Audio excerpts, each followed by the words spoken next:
பிரியமானவர்களே, நாம் கடந்த காலங்களில் நமது எக்லீசியால சொல்லிட்ட பிரகாரமாக சில ஆவிக்குரிய கேள்விகள் பெற்றுக்கொண்டது நிமித்தமாக இந்த வேளையிலும் கூட மிகவும் சுருக்கமாக அதை பற்றி நாம் கேள்வி பதிலாக நாம் பார்க்க போகிறோம். இந்த கேள்விகளுக்கான பதிலினை நம்ம மத்தியில் இருக்கக்கூடிய சகோதரர்கள் Gopinath brother, Johnson Gnanasekar brother, Arul brother அவர்களை இருக்கில் வந்து அமருமாறு அன்போடு அழைக்கிறோம். ஆரம்பிக்கலாம்.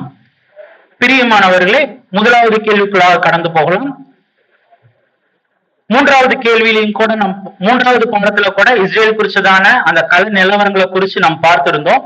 அதே சம்பந்தமாக தான் இந்த முதலாவது கேள்வி அமைந்திருக்குது. இஸ்ரேலின் தற்போதைய தீர்க்க தரிசன நிறைவேறுதல்களும் அதில் நமது வெளிப்பும். நம்ம தற்கால பகுதியில எப்படிப்பட்டதான தீர்க்க தரிசனங்கள் இஸ்ரேல் மத்தியில் நிலவுது, அதுல நாம் எப்படிப்பட்ட ஒரு விழிப்புள்ளவர்களாக இருக்கணும் என்கின்றதுதான் இந்த ஒரு முதலாவது ஒரு கேள்வியாக இருக்கு. இது மூன்றாவது பாடத்தினுடைய காரியங்கள்ல நம்ம பார்த்திருந்தாலும் இதை குறித்ததான காரியங்கள் இந்த நம்ம ஒன்றன் பின் ஒன்றாக இந்த கேள்விகளை குறித்து பார்க்க போறோம். நமக்கு நேரமும் குறைவாக இருக்கிறதுனால சகோதரர்கள் மிக சுருக்கமாக இதற்குண்டான பதில்களை பகிர்ந்து கொண்டீங்கன்னா பிரயோஜனமாக இருக்கும் என்பதை கூட தெரிவித்துக் கொள்கிறோம். இந்த முதலாவது கேள்விக்குள்ளாக போகலாம்.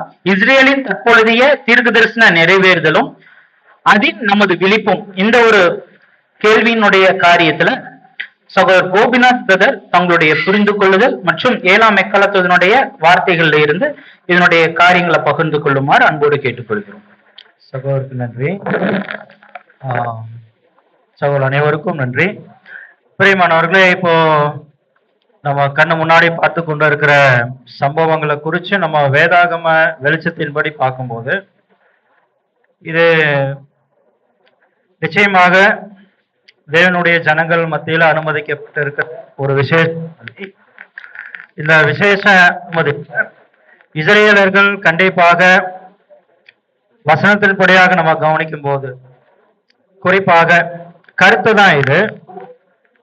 சங்கீதம் 83 நம்ம கவனிக்கும் போது சங்கீதம் 83ல சொல்லப்பட்டிருக்கிற இந்த தீர்க்க தரிசனங்களுடைய நிறைவேறுதலாக இருக்கும் என நம்ம கவனிக்க முடியுது.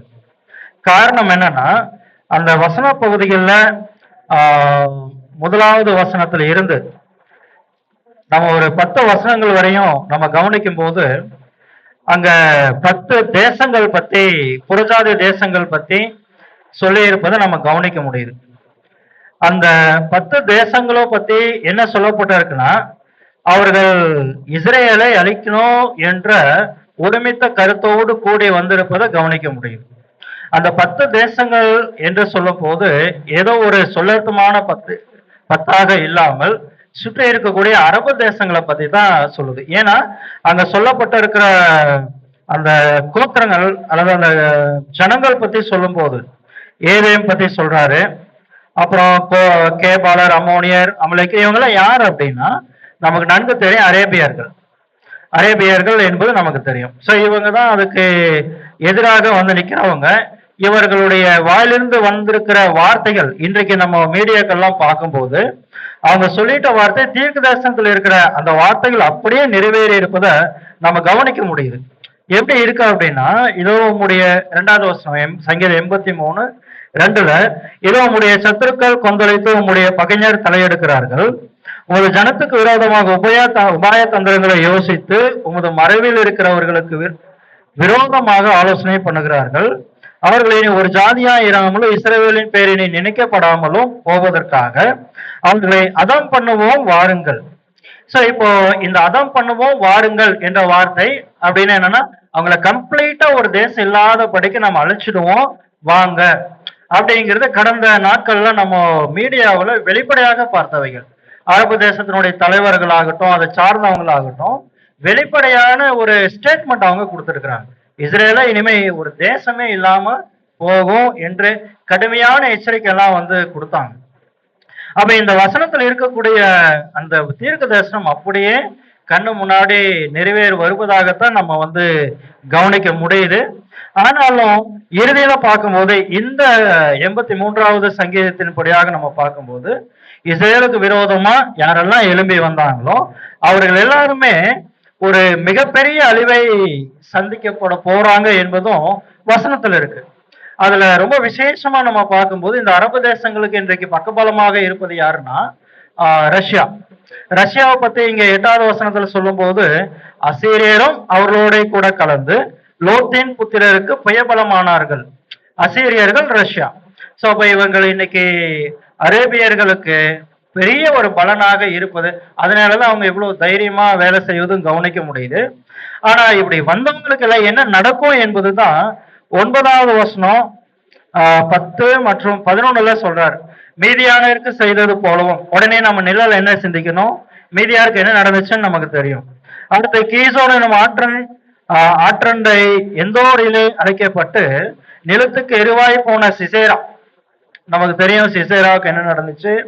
அதுக்கப்புறம் யாபேன் என்பவர்களுக்கு செய்தது போலவும் அவர்களுக்கு செய்யும். அதாவது அவங்க எப்படி செத்தாங்க நமக்கு தெரியும் இல்லையா, விளக்கமா இப்ப நம்ம பேச நேரம் இல்லை. அது போல அவர்களுக்கான அழிவு வரும். அப்ப இவங்க சிசேரா யாருன்னா இஸ்ரேலுக்கு எதிராக வந்துட்ட தலைவர்கள்ல ஒரு ஆள். அப்போ அந்த தலைவர்கள் எப்படி கொலை செய்யப்பட்டாங்க கொடூரமாக என்பது இங்க சொல்லப்பட்டிருக்கு. அதே போல 11வது வசனத்துல அவர்களையும் அவர்கள் அதிபதிகளையும் ஓரேபுக்கும் சேபுக்கும் அவர்கள் பிரபுக்களை எல்லாம் சேபாவுக்கும் சல்மனாவுக்கும் சமமாக்கும். சோ இங்க குறிப்பாக சொல்லப்பட்டிருக்கிற வசன பகுதியை நம்ம கவனிக்கும் போது இங்க ஏதோ வந்துட்ட படைகளை பத்தி அங்க சொல்லல. விசேஷமான வார்த்தைகள் என்னன்னா அவர்கள் அதிபதிகளையும் அவர்கள் பிரபுக்களை எல்லாம் அப்படின்னு சொல்லும் போது ஹெட்ஷிப் பத்தி தான் இந்த வசனம் தெளிவாக பேசுது. அப்ப இன்றைக்கு இஸ்ரேல் செஞ்சுட்டு இருக்கிற விஷயங்கள் நம்ம பார்த்தா ஆப்போசிட்டா வரக்கூடிய அந்த படைகள் மேல அவங்க டார்கெட் கிடையாது. ரொம்ப முக்கியமா டார்கெட் என்னன்னா அந்த படைகளை வழிநடத்தக்கூடிய ஹெட்ஷிப், அந்த தலைவர்கள் இருக்காங்க இல்லையா, கமாண்டர்ஸ், அவங்களுக்கு மேல இருக்கிற சீப், அவங்களதான் இவங்க குறிவைத்து தாக்கிட்டு இருக்கிறத நம்ம பார்க்கிறோம்.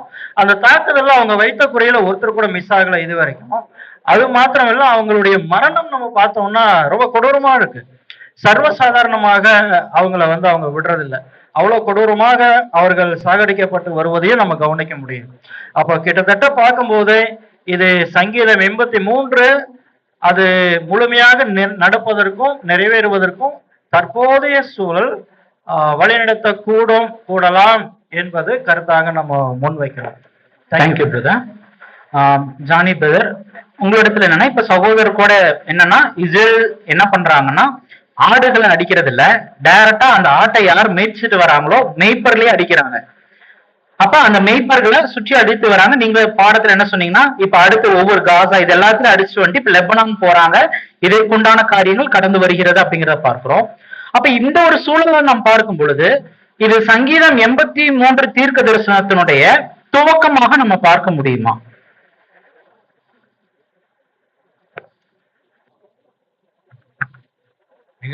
நிகழ்ச்சி நம்ம பார்த்தோம்னா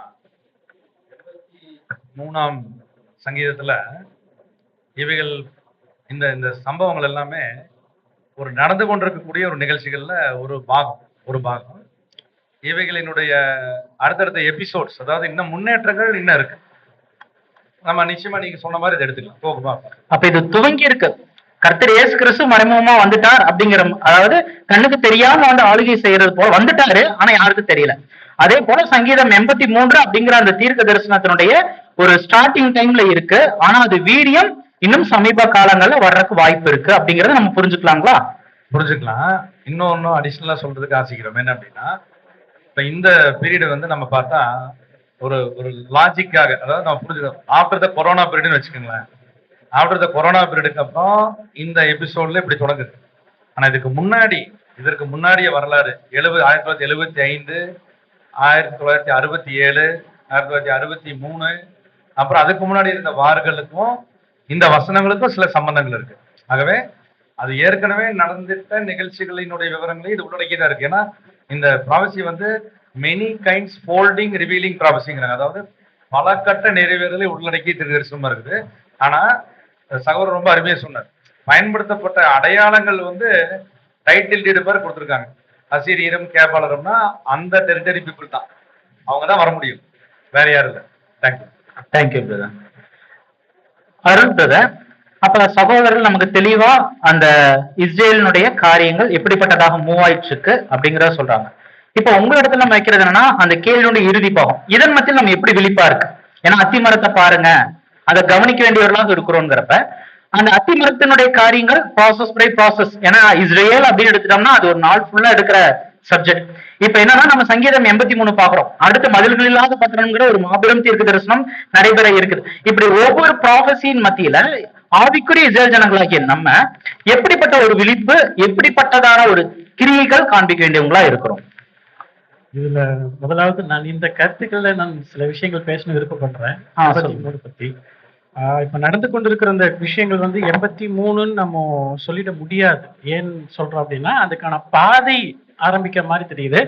நம்ம காண்பிக்கக்கூடிய வசனம் என்னன்னா 5, 6 இந்த 2 வசனத்துல இருக்கக்கூடிய அந்த ஜாதியார் எல்லாருமே ஏக மன நிர்ணயமாய் ஆலோசனை செய்து உமக்கு விரோதமாய் ஒப்பந்தம் பண்ணி கொண்டிருக்கிறார்கள். அப்படின்னா இந்த அரப் கண்ட்ரிஸ் எல்லாம் ஒரு ஒற்றுமைக்குள்ள வந்து அது நடப்பதற்கு பேர் தான் சங்கீதம் 83. ஆனா இன்னைக்கு சூழ்நிலை அப்படி இல்லை. இன்னைக்கு வந்து ஈரான் ஆப்போசிட்ல வந்தா ஜோர்டான் வந்து ஈரானுக்கு ஆப்போசிட்டா நிக்குது. எங்க வழியா நீ மிசைல் அனுப்புற, அது தப்பு அப்படின்னு சொல்லி ஈரானுக்கு ஆப்போசிட்டா ஜோர்டான் நிக்குது. சவுதி அரேபியா இஸ்ரேலுக்கு சப்போர்ட்டா நிக்குது. அப்படின்னா இந்த அரபு உலகத்தினுடைய ஒற்றுமை இன்னைக்கு இல்லை. அப்படின்றப்போ நாம இது நடப்பது சங்கீதம் 83 என்று நம்ம சொல்லிட முடியாது. ஆனா பாதை பாதை அந்த பாதைக்கு போற மாதிரி தெரியுது. காலங்கள் போக போக இந்த சொல்லப்பட்டிருக்கிற இந்த எதிரிகள் எல்லாம் ஒன்று சேர்ந்த ஒரு தருணம் வருகிறத நம்ம பார்த்தோம் அப்படின்னா 83 என்று நாம சொல்லலாம் அப்படின்ற ஒரு கருத்து நம்மளுது.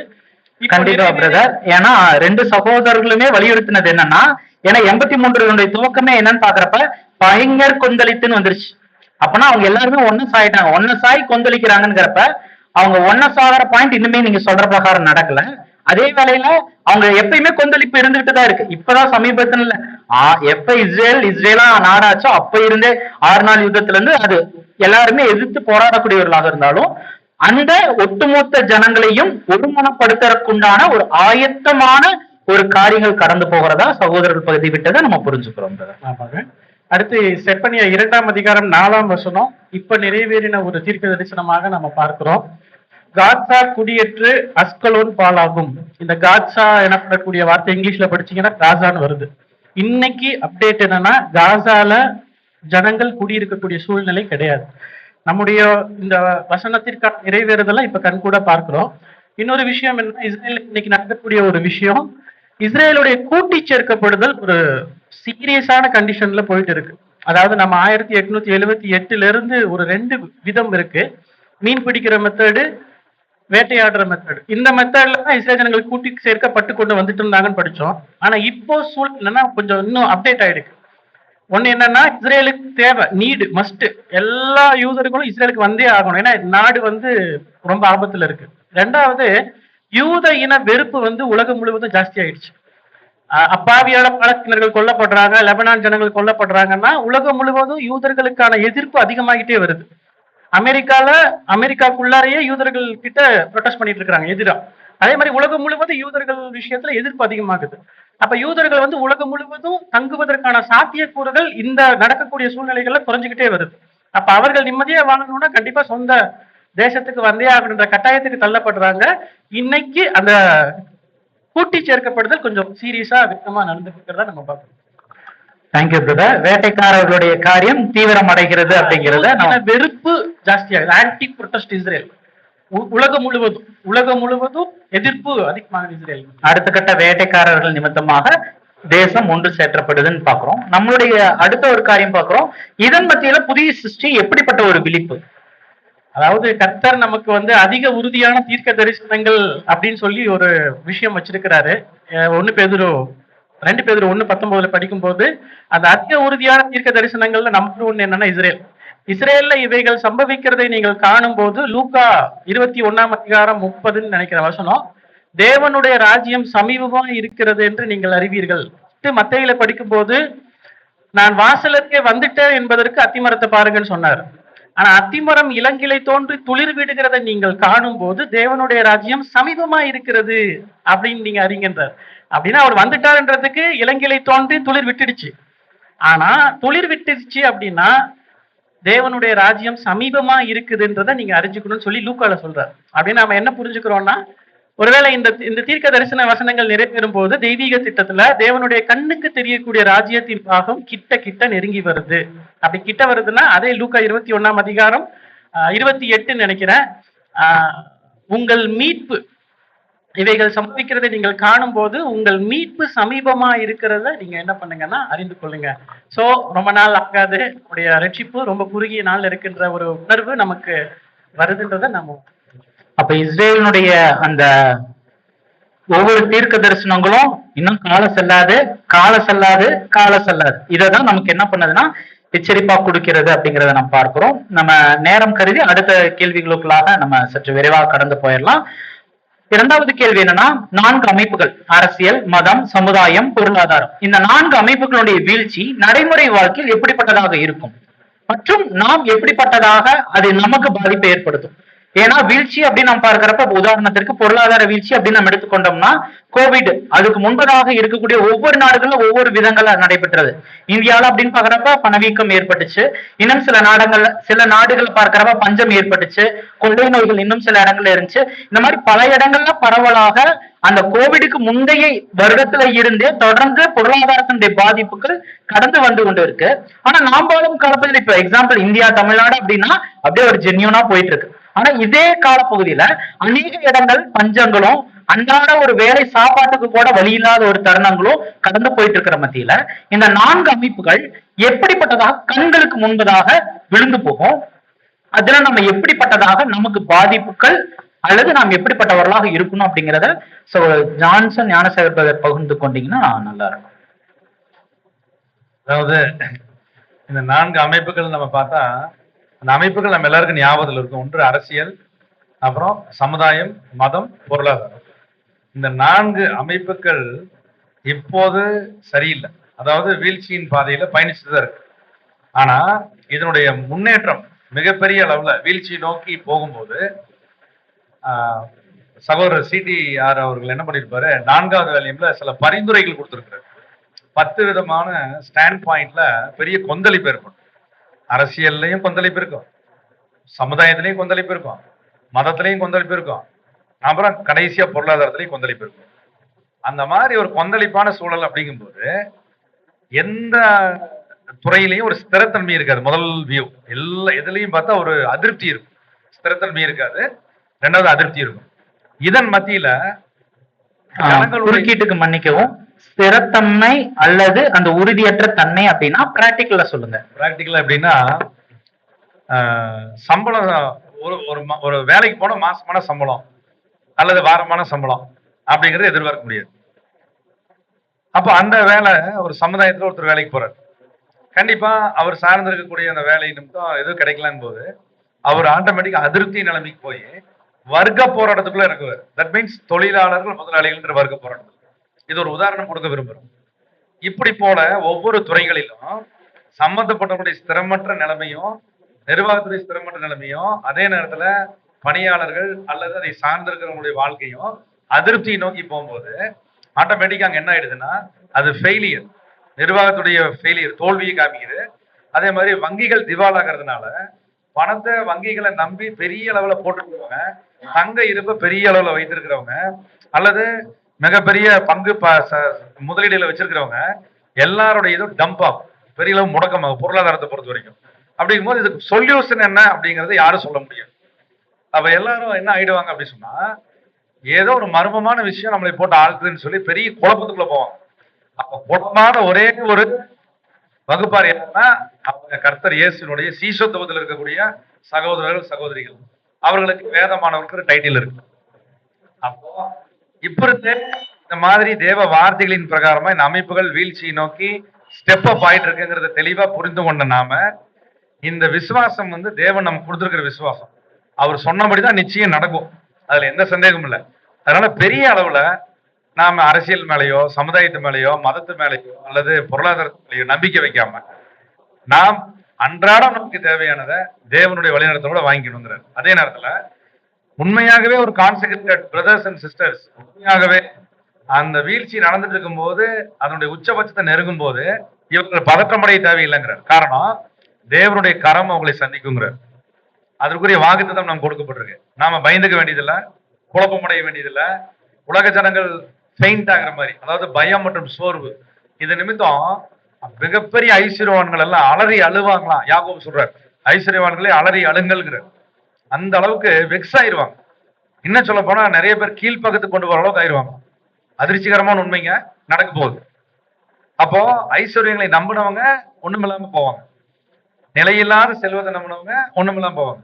ஆனா உண்மை சத்தியத்தை நேசிக்கிறவங்களுக்கு அந்த சத்தியம் மட்டுமே அவர்களை விசேஷ தெய்வீக ஆசீர்வாதத்துக்குள்ள கொண்டு போய் சேர்க்குங்கிற மன நிம்மதி, உலக பாஷையில சொல்ல போனா மன நிம்மதி, மன அமைதி, ஒரு சந்தோஷம், சமாதானம் இருக்கு. ஆனா ஆவிக்குரிய வார்த்தையில பார்த்தா உலகம் தராத சமாதானத்தை கர்த்தர் இயேசு நிறைவாய் தரப்போறாரு, கரம் பிடித்து நடத்துவாரு. குழப்பமே இருக்காது. ஏன்னா ஃப்ரம் ரைட் நவ் பிகினிங்ல இருந்து அது எண்டு வரைக்கும் இப்படித்தான் போகும் அப்படிங்கிறத தேவன் சொல்லி கொடுக்கறதுனால உண்மை கோதிப்புனிய அது எந்த வகையிலையும் பாதிக்காதுங்கிறாரு. நீங்க நல்லா கவனிங்க. கேள்வியினுடைய கடைசியில் எனக்கு பதில் எப்படி பாதிக்கும், பதில் என்ன சொல்ல விரும்புறோம்னா எப்படியும் பாதிக்காது. தேங்க்யூ. Thank you brother.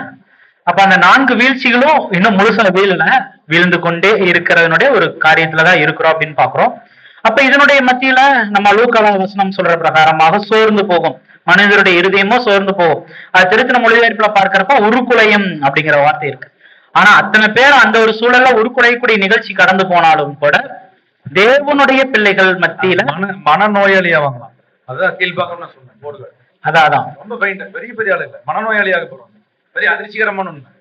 பெரிய பெரிய ஜைன்ஸ், மல்டி மில்லியனியர் வேற வழி இல்லை, மனநோயாளி ஆகிட்டா என்ன பண்ண முடியுங்க? குடும்பமே கதறுக்கலாம். கண்டிப்பா. உதாரணம் பிரதர் சொன்னதுக்கு, ரஷ்யாவில் வந்து நம்ம அம்பானி இருக்காரு இல்லையா, அம்பானி போல ஒரு 10 பேருக்கு மேல சம்திங், எனக்கு எக்ஸாக்ட் நம்பர் தெரியல, சூசைட் அட்டம் பண்ணியிருக்கிறாங்க. ஸோ ஏன்னா பிக் லாஸ், அவங்களால அதை சரி கட்ட முடியல, சூசைட் பண்ணிருக்காங்க. இப்போ கோவிட் நம்ம கண்களுக்கு முன்பாக நடந்தது கூட, கோவிட் சமயத்தின் மத்தியில கோவிட் ஜனங்களுக்கு போயிருக்குமோ அப்படின்ட்டு இருட்டுக்கடை அந்த ஓனர் என்ன பண்ணார் அப்படின்னா சூசைட் பண்ணார். ஆனா அந்த ரிசல்ட்ல பார்த்தா அவர் கோவிடே இல்லை.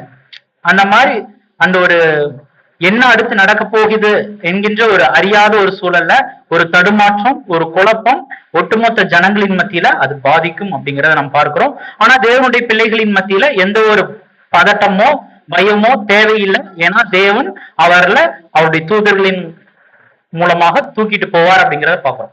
இப்ப இந்த ஒரு பொருளாதாரத்தினுடைய வீழ்ச்சி, சமுதாயத்தினுடைய கட்டமைப்புகள், மத ரீதியான காரியங்கள் மத்தியில உலகத்தில் இருக்கக்கூடிய சில நபர்கள் அவங்களுக்கு தேவையான சில, இப்ப உதாரணத்துக்கு பொருளாதார வீழ்ச்சிக்கு இப்ப என்ன பண்றாங்கன்னா இப்பவே சில விஷயங்களை சேகரிக்க ஆரம்பிச்சிடறாங்க. இப்ப உதாரணத்துக்கு நம்ம பார்க்கிறப்ப உலகத்திலேயே நம்பர் 1 கோடீஸ்வரர்னா யார சொல்லுவோம்?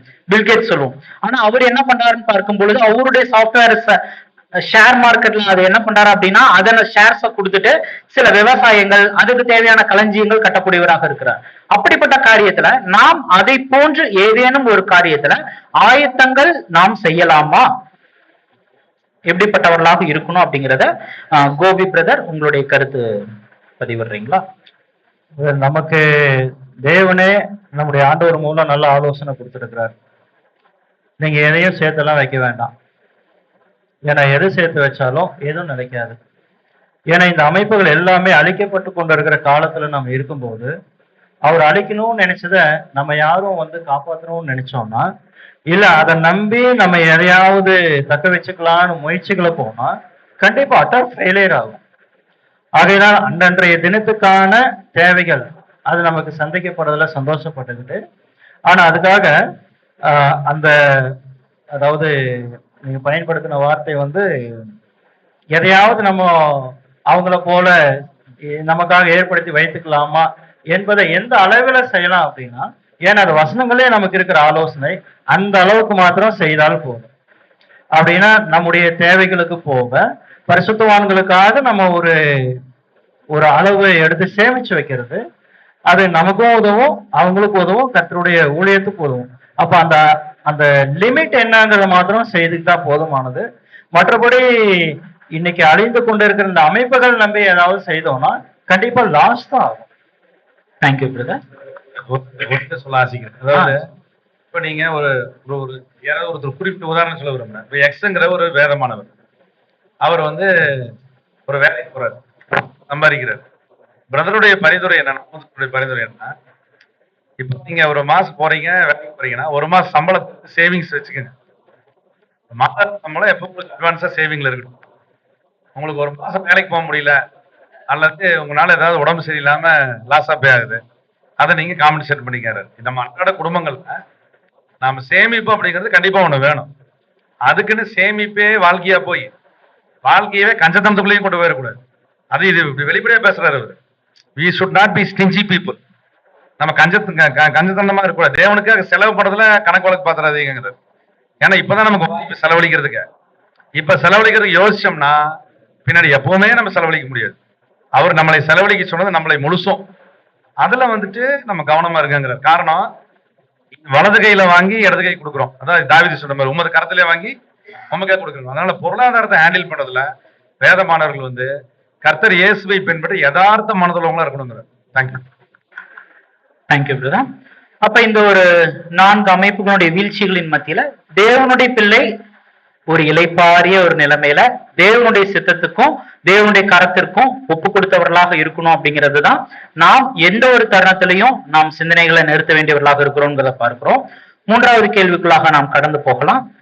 நேரம் கருவி ரொம்ப ஷார்ட்டா போயிட்டு இருக்கிறோம். ஒருவேளை புரியலைன்னா இறுதியாக கேள்விகளை கேட்குமாறு அன்போடு கேட்டுக்கொள்கிறோம். 3வது கேள்விக்குள்ளாக போகலாம். அந்தி கிறிஸ்து அமைப்பின் கூட்டமைப்பும் வளர்ச்சியும் எப்படிப்பட்டதாக நம் கண்களுக்கு முன்பாக நிகழும்? ஏன்னா போப்பு மார்க்கத்தினுடைய பிரிவுகளை பற்றி நாம் பார்க்கிறோம். ஆனா அதற்கு பின்பதாக இப்ப நாம் வாழும் காலப்பகுதியில பார்த்தோம் அப்படின்னா சின்ன சின்ன காரியங்கள்ல போப்பு மற்றும் அவருடைய குமாரத்தை இந்த புரொட்டஸ்டன்ட் அமைப்புகள் இந்த 2 பேருமே என்ன பண்றாங்கன்னா ஒரு டிசம்பர் 25 ஆனா கிறிஸ்துமஸ் ஆனாலோ இல்ல ஏதாச்சும் ஒரு ஃபங்க்ஷன் ஆனாலும் என்ன பண்ணிக்கிறாங்கன்னா கூடிக்கிறாங்க. முதல்ல எல்லாம் திருமணம் அப்படிங்கிறது ஆர்சினா ஆர்சி மட்டும்தான், சிஎஸ்சினா சிஎஸ்சி மட்டும்தான். இப்ப அப்படி எல்லாம் இல்ல, எல்லாத்துக்குள்ளார என்ன பண்றாங்கன்னா ஒரு ஒன்றிணைவு இருக்கு. இதையும் தாண்டி நம்ம WCC அதனுடைய காரியங்கள் நாம் யாவரும் அறிந்த காரியமா இருக்கு. இதெல்லாம் நாம் பார்க்கும் பட்சத்துல அந்தி கிறிஸ்து எப்படி திடீர்னு ஒரு அதிகாரம் பெற்றவராக உலகத்தின் மத்தியில வந்து நிற்பார், அல்லது அது எப்படிப்பட்டதாக நாம் புரிந்து கொள்ளக்கூடியவர்களாக இருக்கிறோம் அப்படிங்கிறத அருள் பிரதர் நீங்க பகிர்ந்து கொள்றீங்களா?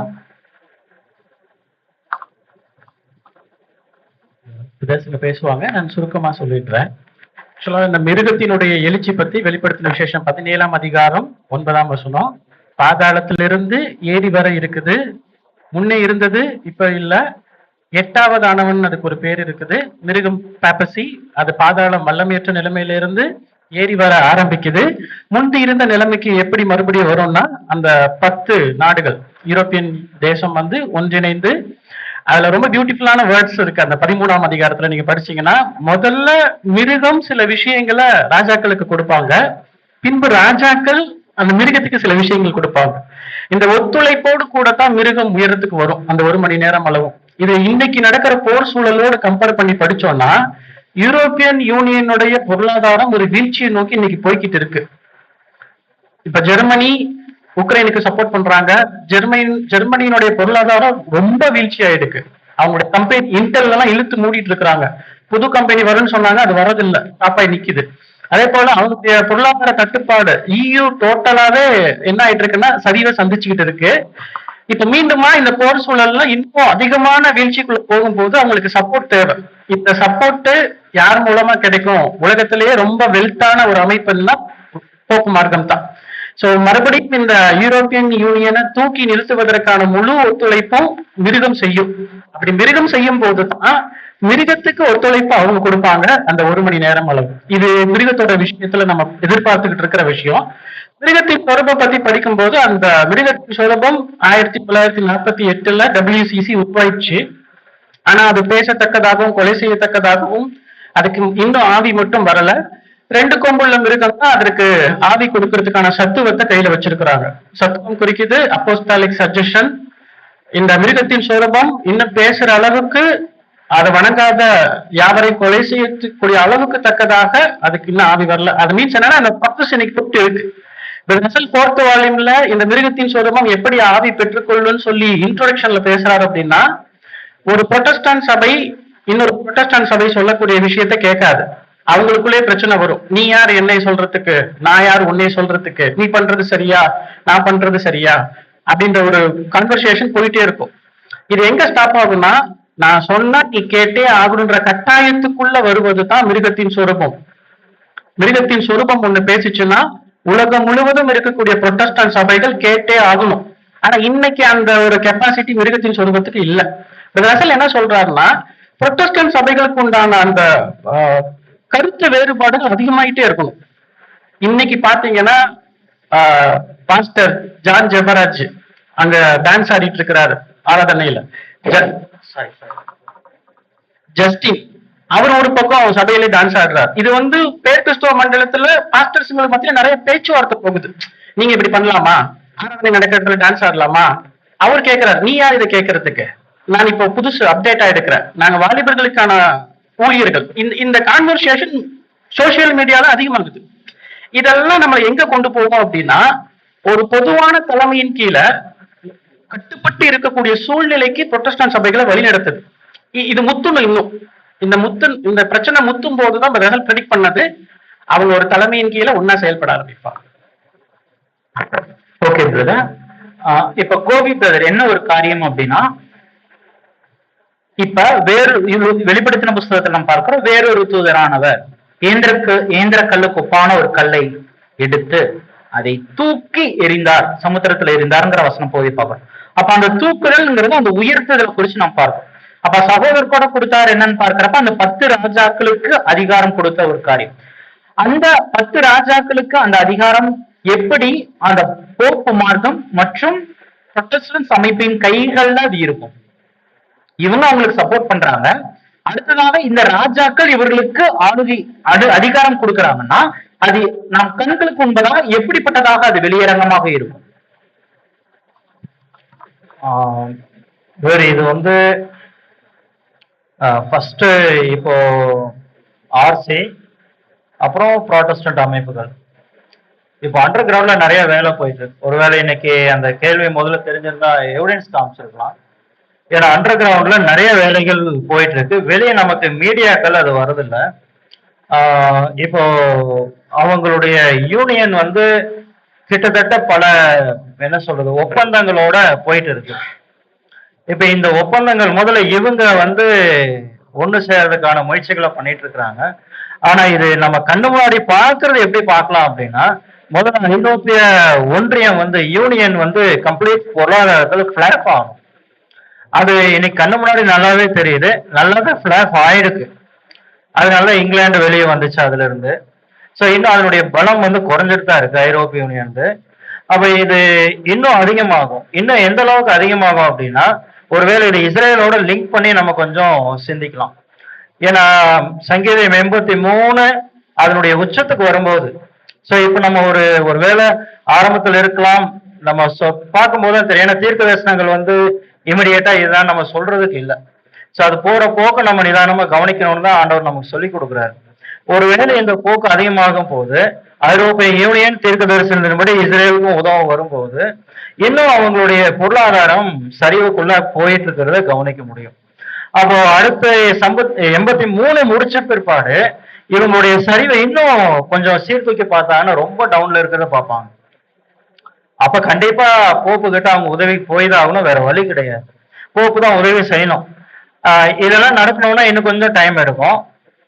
கண்டிப்பா இதை கண்ணு முன்னாடி வெளிப்படையாகவே பாக்குற மாதிரியே தான் இருக்கும். நிச்சயமா பார்க்கலாம். Okay brother, thank you brother. இதை குறிச்சு ஜானி பேர் உங்களுடைய கருத்து? ரெண்டு பேருமே அருமையா சொன்னாங்க. 2 தாட்டை அடியன் ஷேர் பண்ண விரும்புறேன். அதாவது இந்த அந்தி கிறிஸ்து அமைப்பினுடைய கூட்டமைப்பு அப்படிங்கிறது வந்து சகோதரர் சொன்ன மாதிரி அண்டர் கிரவுண்ட் வேலையில என்லார்ஜ் ஆயிட்டு இருக்கு. அப்போ இன்னைக்கு அவங்க கிட்ட இருக்கக்கூடிய பொருளாதாரம் என்பது நினைத்து பார்க்க முடியாத அளவுக்கு இருக்குங்களா. சகோதரர் பில்டட்டா ஒரு முறை கலந்துரையாடல்ல பேசிட்டு இருக்கும்போது சொன்னாரு, இப்ப இருக்கக்கூடிய பேப்பசி போப் வந்து போப் பிரான்சிஸ் அவரு வந்து இந்த பீரியட்ல இருக்காரு. அதுக்கப்புறம் யார் வேணாலும் வரலாம், சக்சஸஸ் வரலாம். ஆனா அங்க உள்ள வந்து வேட்டிகன்லயும் அவங்களுடைய ஒரு எக்ஸிக்யூட்டிவ் கமிட்டி ஒன்று வச்சிருக்காங்க. அது பர்மனண்டா சிஸ்டம் பேஸ்டு கமிட்டி. அவங்க என்ன பண்றாங்க அப்படின்னா, எங்கெல்லாம் அந்நிய செலாவணி, அதாவது அவங்களுடைய நம்ம பாஷையில சொல்றதா தங்க மதிப்பீடு ஜிடிபி எந்த பேங்க்ல திவால் ஆகுதோ, பேங்க்ரப்சின்னு சொல்லுவாங்க, அந்த சர்வே எடுத்து அவங்களுக்கு நிதி வழங்கக்கூடிய அளவுக்கு ஒரு ப்ரொபோசல் தயார் பண்ணிட்டு இருக்காங்க. சரிங்களா?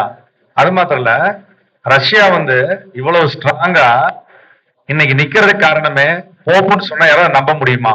இந்த டிஸ்கஷன் போச்சு. ரஷ்யா இன்னைக்கு ஸ்ட்ராங்கா நிக்கிறதுக்கு காரணம் பின்னணியில போப்புன்னா மீடியாக்கள்ல வரல அந்த செய்தி. உக்ரைன் கூட ரஷ்யா சண்டைக்கே போயிருக்க முடியாது. காரணம் ஏற்கனவே ரஷ்யாவுடைய ரூபில் மதிப்பு, சந்தை மதிப்பு கம்மியாயிட்டு இருக்கு. ரஷ்யா இதுக்கு முன்னாடி 1986ல மிகையில் கோர்பச்சேவ் பீரியட்ல, அதுக்கு பேரே வேற, பெரியவங்க எல்லாத்துக்கும் தெரியும், USSRன்னு சொல்லுவோம். அதுக்கப்புறம் தான் செதறி தேங்காய் மாதிரி உடைஞ்சது.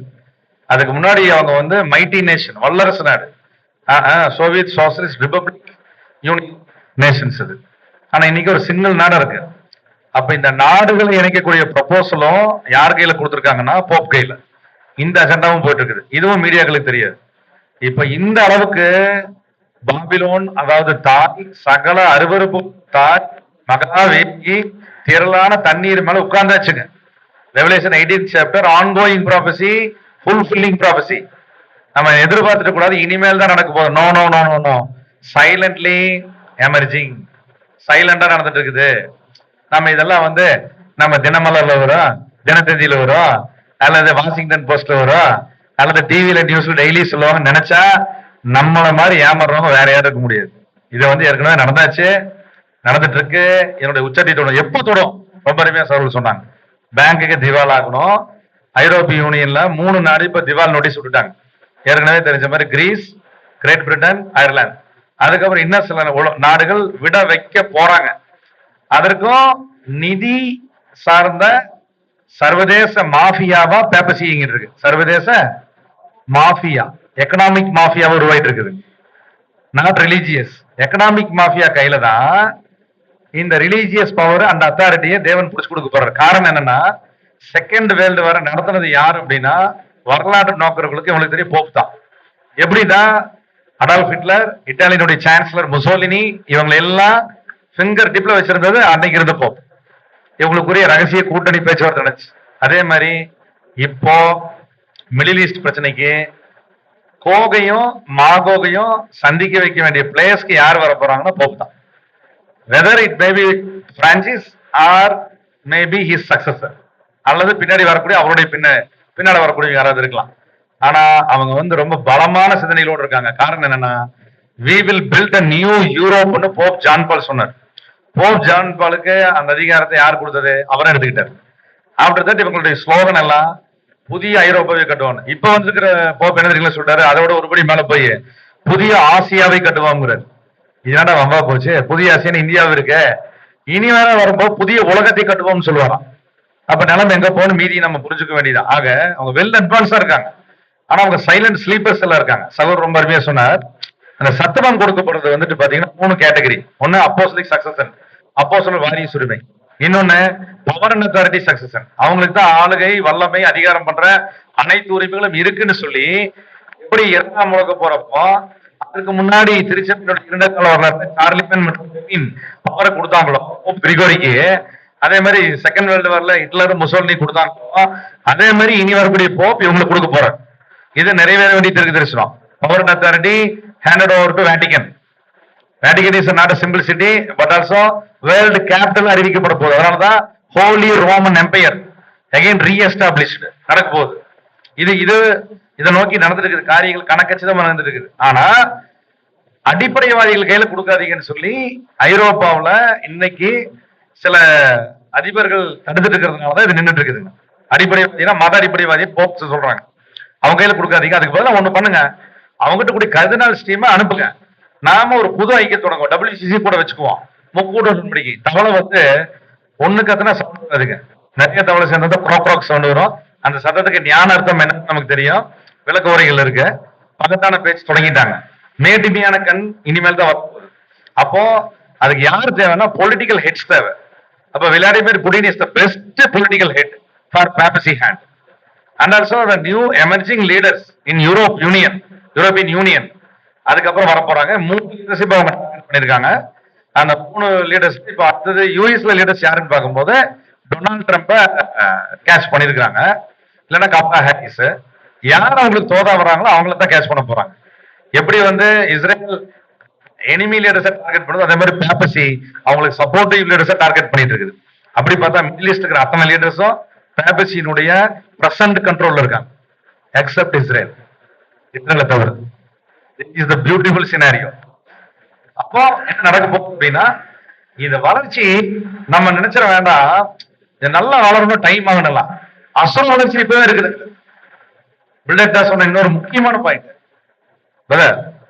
ரஷ்யாவுடைய தங்க இருப்பை விட போப் கை காமிக்கூடிய இன்னொரு செர்பியாவில் இருக்கக்கூடிய தங்க இருப்பு அதிகங்கிறது ரகசிய அறையில் வச்சிருக்கிறாங்க, பங்கர்ஸ்ல.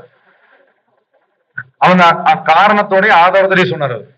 அது இப்போ நம்ம டிஸ்கஷன் ஸ்பிரிச்சுவல் மேனர்ல போது ஒரு எக்கனாமிக்கல் மேனர்ல சொன்னார், நிறைய ஆதாரத்தோட. தேங்க்யூ.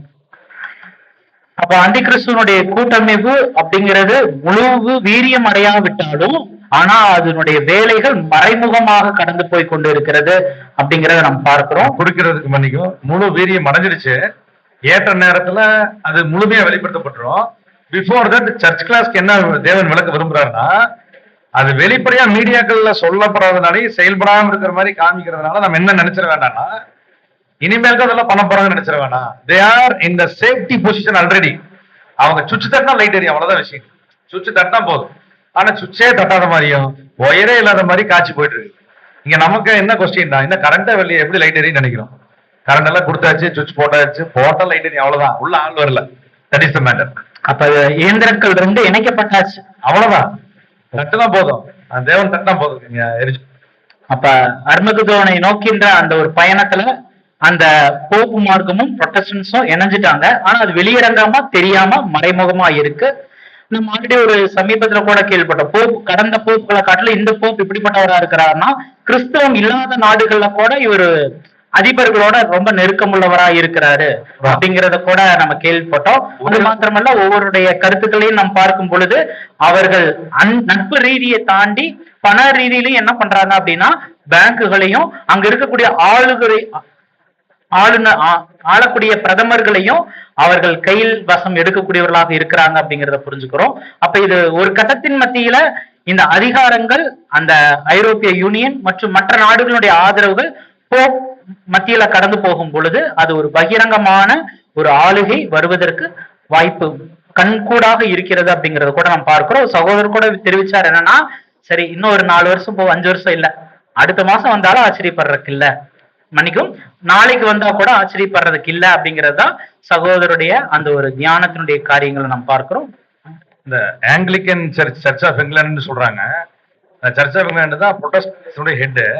அவங்க வந்து பவர் பிளே பண்றதுக்கு அனுமதி கொடுத்துட்டாங்க பேப்பசிக்கு. ஆனா என்ன பண்றாங்க அப்படின்னா, ஒரு கமிட்டி ஃபார்ம் பண்ணிருக்காங்க. கமிட்டியில தான் ரஷ்யாவினுடைய அந்த ஆங்கிலிக்கன் சர்ச்சையும் புடாபெஸ்ட் இருக்கக்கூடிய மற்ற சர்ச்சஸையும் இணைச்சிட்டாங்க. இப்போ நம்ம இங்க இருக்கக்கூடிய இந்தியன் லெவல்ல பார்த்தா மும்பையில இருந்துதான் புனிதர் பட்டம் இப்ப ரீசெண்டா கொடுக்குறவங்களுடைய ஹெட் கமிட்டியை வச்சுதான் வேட்டிகனுக்கு எக்கானமி போயிட்டு இருக்குது. தட் மீன்ஸ் அவங்களுடைய வரி, அந்த வரி பார்த்தா இந்தியன் பட்ஜெட்டுக்கு ஈக்குவலுங்க.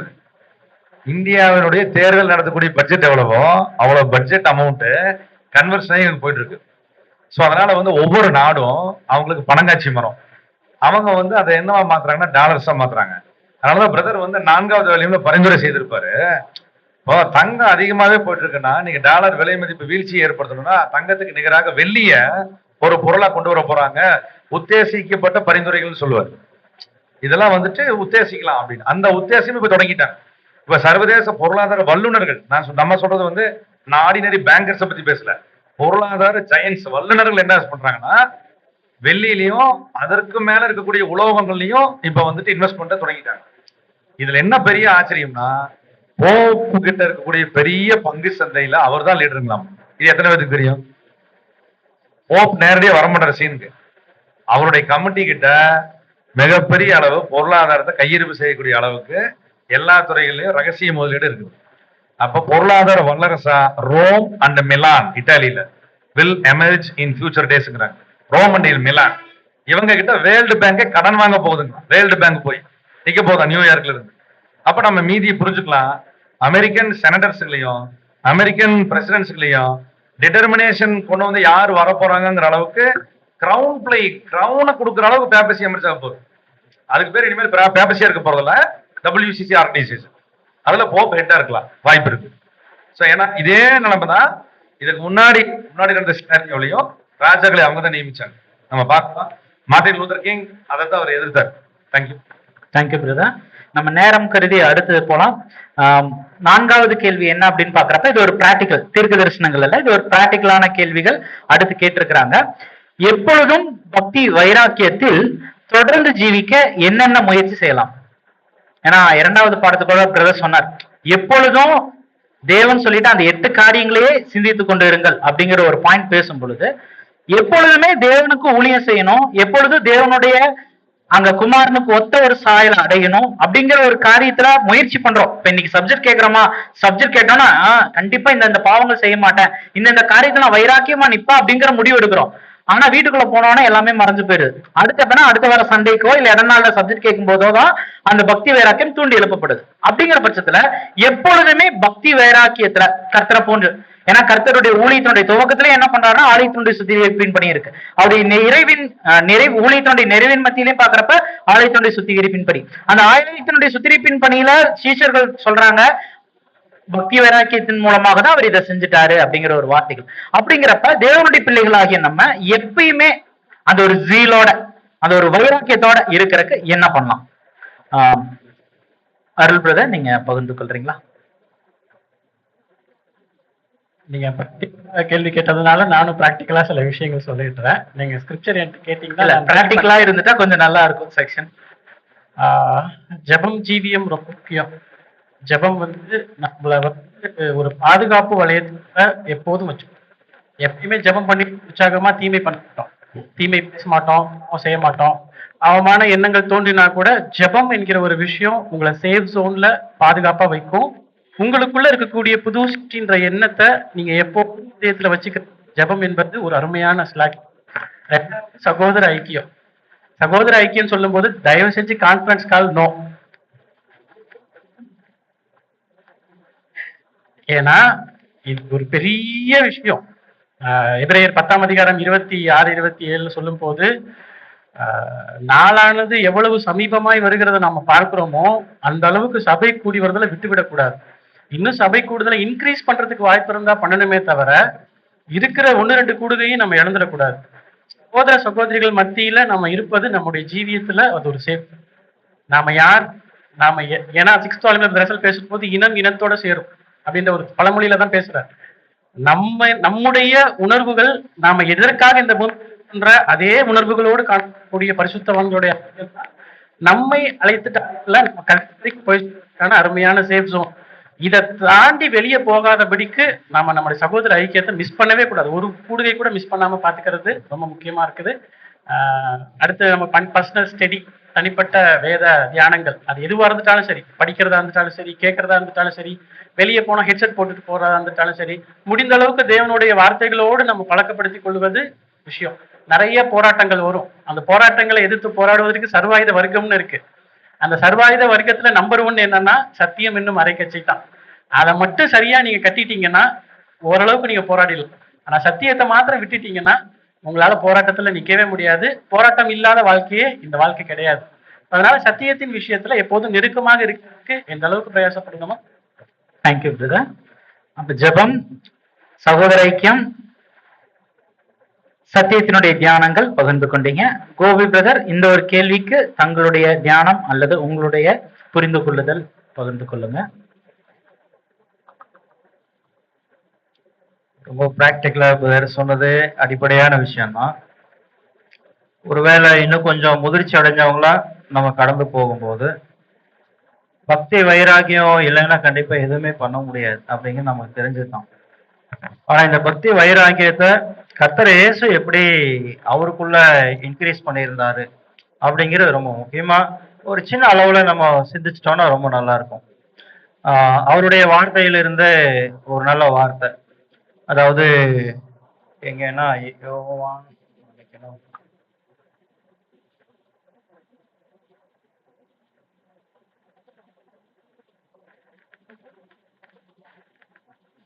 பிரதர், நீங்க அப்படியே அத புரிஞ்சதை சொல்லுங்க. அப்படியே டைம். அதாவது உங்களுடைய வீட்டை குறித்த அப்போ யோவான் 2:27, உம்முடைய வீட்டை குறித்து உண்டான பக்தி வைராக்கியம் என்னை பட்சித்தது. ஸோ அப்போ ஆண்டவருடைய அந்த இருதயத்துல பக்தி வைராக்கியம், அவருடைய வீட்டை குறித்ததான பக்தி வைராக்கியம், அது ரொம்ப முக்கியம். அவருக்குள்ள இருந்த வைராக்கியம் எது மேல இருந்துச்சு அப்படின்னா அவருடைய வீட்டை குறித்ததான பக்தி வைராக்கியம். இன்னைக்கு ஒவ்வொரு புதிய சிருஷ்டிகளுக்கும் இதே ஆவி ரொம்ப ரொம்ப அவசியம். அப்ப ஏன் உங்களுடைய வீட்டை குறித்த பக்தி வைராக்கியம் அப்படின்னா, நம்ம இன்னைக்கு ஒவ்வொரு புதிய சிருஷ்டிகளும் ஆண்டவருடைய இந்த ஆவியில நம்ம கவனிக்க வேண்டியது என்னன்னா, ஆண்டவருக்கு வேற எதை பத்தியும் யோசனை இல்லை. காரணம் என்னன்னா, அந்த வீடு பிதாவுடையது. பிதாவுடையதுன்னு சொன்னா பிதாவுடையதன் மேல அவருக்கு எந்த சூழ்நிலையும் ஒரு அசைக்க முடியாத, அதை மாற்ற முடியாத ஒரு அக்கறை இருந்ததை கவனிக்க முடியும். ஸோ அது ஒருவேளை இன்னொரு வார்த்தையை நம்ம சொல்லணும்னா ஒரு அன்பு நம்ம சொல்லலாம். அன்பு, அந்த அன்பு தான் பக்தி வைராக்கியம். அந்த பக்தி வைராக்கியத்தினால் அவரு எதை வேணா செய்யறதுக்கு முன் வந்திருந்தார், பிதாவுடைய சித்தம் செய்யறதுக்கு. ஒருவேளை நமக்குள்ள இதே ஆவி அடிப்படையில சொல்லணும்னா, முதலாவது அவரவர்கள் தேவனுடைய ஆலயமா இருக்கிறோம். முதலாவது நாம ஒவ்வொருவருமே தேவனுடைய ஆலயமா இருக்கிறோம். முதலாவது நாம ஒவ்வொருவரும் நமக்கு, அதாவது நம்ம மேல இருக்கிற தேவ சித்தம் என்ன, அதை உணர்வதற்கு நம்ம முயற்சித்து அதை நிறைவேற்றுவதற்கு கடந்து போகிறது அவசியம். இரண்டாவது நம்ம பேசிட்டோம்னா, இன்னைக்கு அவருடைய சபை ஆலயமா இருக்கு. இந்த ஆலயத்தின் மீது நமக்கு இருக்கிற ஒரு அக்கறை, ஒவ்வொரு அங்கத்தின் மீதும் அவர்களுடைய வளர்ச்சியின் மீது நம்ம கொண்டு இருக்க வேண்டிய அக்கறை என்பது இன்னும் நமக்குள்ள அந்த பக்தி வைராகத்தை கொண்டு வர்றதுக்கான அதிகப்படியான முயற்சியை அது நமக்கு கொடுக்கும். இது வேணும்னா நம்ம செய்ய வேண்டியது, அவருடைய ஆவிக்காக ஊக்கமா செபித்து பண்ணும்போது மாத்திரமே அது ஒரு உணர்ச்சி வசப்பட்டு செய்வதாக இல்லாம ஒரு காரண காரியங்களோட பகுத்தறிவோட செய்யப்படுவதாக இருக்கும். தேங்க்யூ. ஜானிபதி, இது குறித்து கொஞ்சம் சுருக்கமா முடிச்சிருங்க. அதாவது 2 வார்த்தை அப்படின்னா சகோதரர் ரொம்ப அருமையா சொல்லிட்டாங்க. அது அடிப்படையா தேவை. பிதாவாகி தேவன் மீது முழுமையான அன்பு கூறுதல்ங்கிற ப்ராசஸ்ல அவங்க டெவலப் ஆகிட்டே இருக்கணும். ஈச் அண்ட் எவ்ரி டே பிதாவாகி தேவன் மீது அன்பு கூறுதல்ல முன்னேறிட்டே இருக்கணும். நேற்று வரைக்கும் வைத்திருந்த அன்பு கூறுதல் என்பதை விட இன்றைக்கு அதிகபட்ச அன்பு கூறுதல், இன்றைக்கு அன்பு கூறுதலை விட நாளைய தினம் அதை விட அந்த அன்பு கூறுதலா இருக்கணும். இந்த அன்பு கூறுதலுடைய வெளிப்பாடு என்னன்னா, முழுமையா விசுவாசம் வைக்கிறது. அதனாலதான் அவர் சொல்றாரு, இதை நெருக்கி நம்மள வேதாகமத்தில் வெற்றி பெற்ற ஒவ்வொரு தேவ பிள்ளையுடைய வரலாற்றை நம்ம புரட்டி பார்த்தா, பிதா மீது வைத்த அன்பு மற்றும் விசுவாசத்துல முன்னேறிட்டே இருக்கிறத தினமும் செஞ்சாங்க, பிராக்டிக்கலா செஞ்சாங்க. கண்டிப்பா தேவன் அவங்களை அங்கீகரிச்சிட்டார். இது ரெண்டையும் நம்ம செய்யும் போது அதுல ஜெபம் உள்ளடங்கி வந்துருது, மனம் திரும்புதல் உள்ளடங்கி வருது, கீழ்ப்படுதல் உள்ளடங்கி வருது, சகல குணலட்சணங்கள் உள்ள வந்து. அவர் மீது வைத்த அன்பை நம்ம குறைத்துக் கொள்ளவே கூடாது. ஆனா சோதனை அங்கதான் வரும். God first, self last. இந்த கொள்கை அங்கு வாழ்க்கையா இடம்பெற்று. Thank you brother. அப்ப கூட சகோதரர்கள் பகிர்ந்து கொண்டாங்க. இப்ப அதன் மத்தியில கூட நம்ம பார்க்கும்பொழுது இப்ப கலெக்ட் பண்ணது கொஞ்சம் ரிவர்ஸ்ல பார்த்தா புரிதலுக்கு கொஞ்சம் ஏதலாக இருக்கும். ஒரு கேள்வி.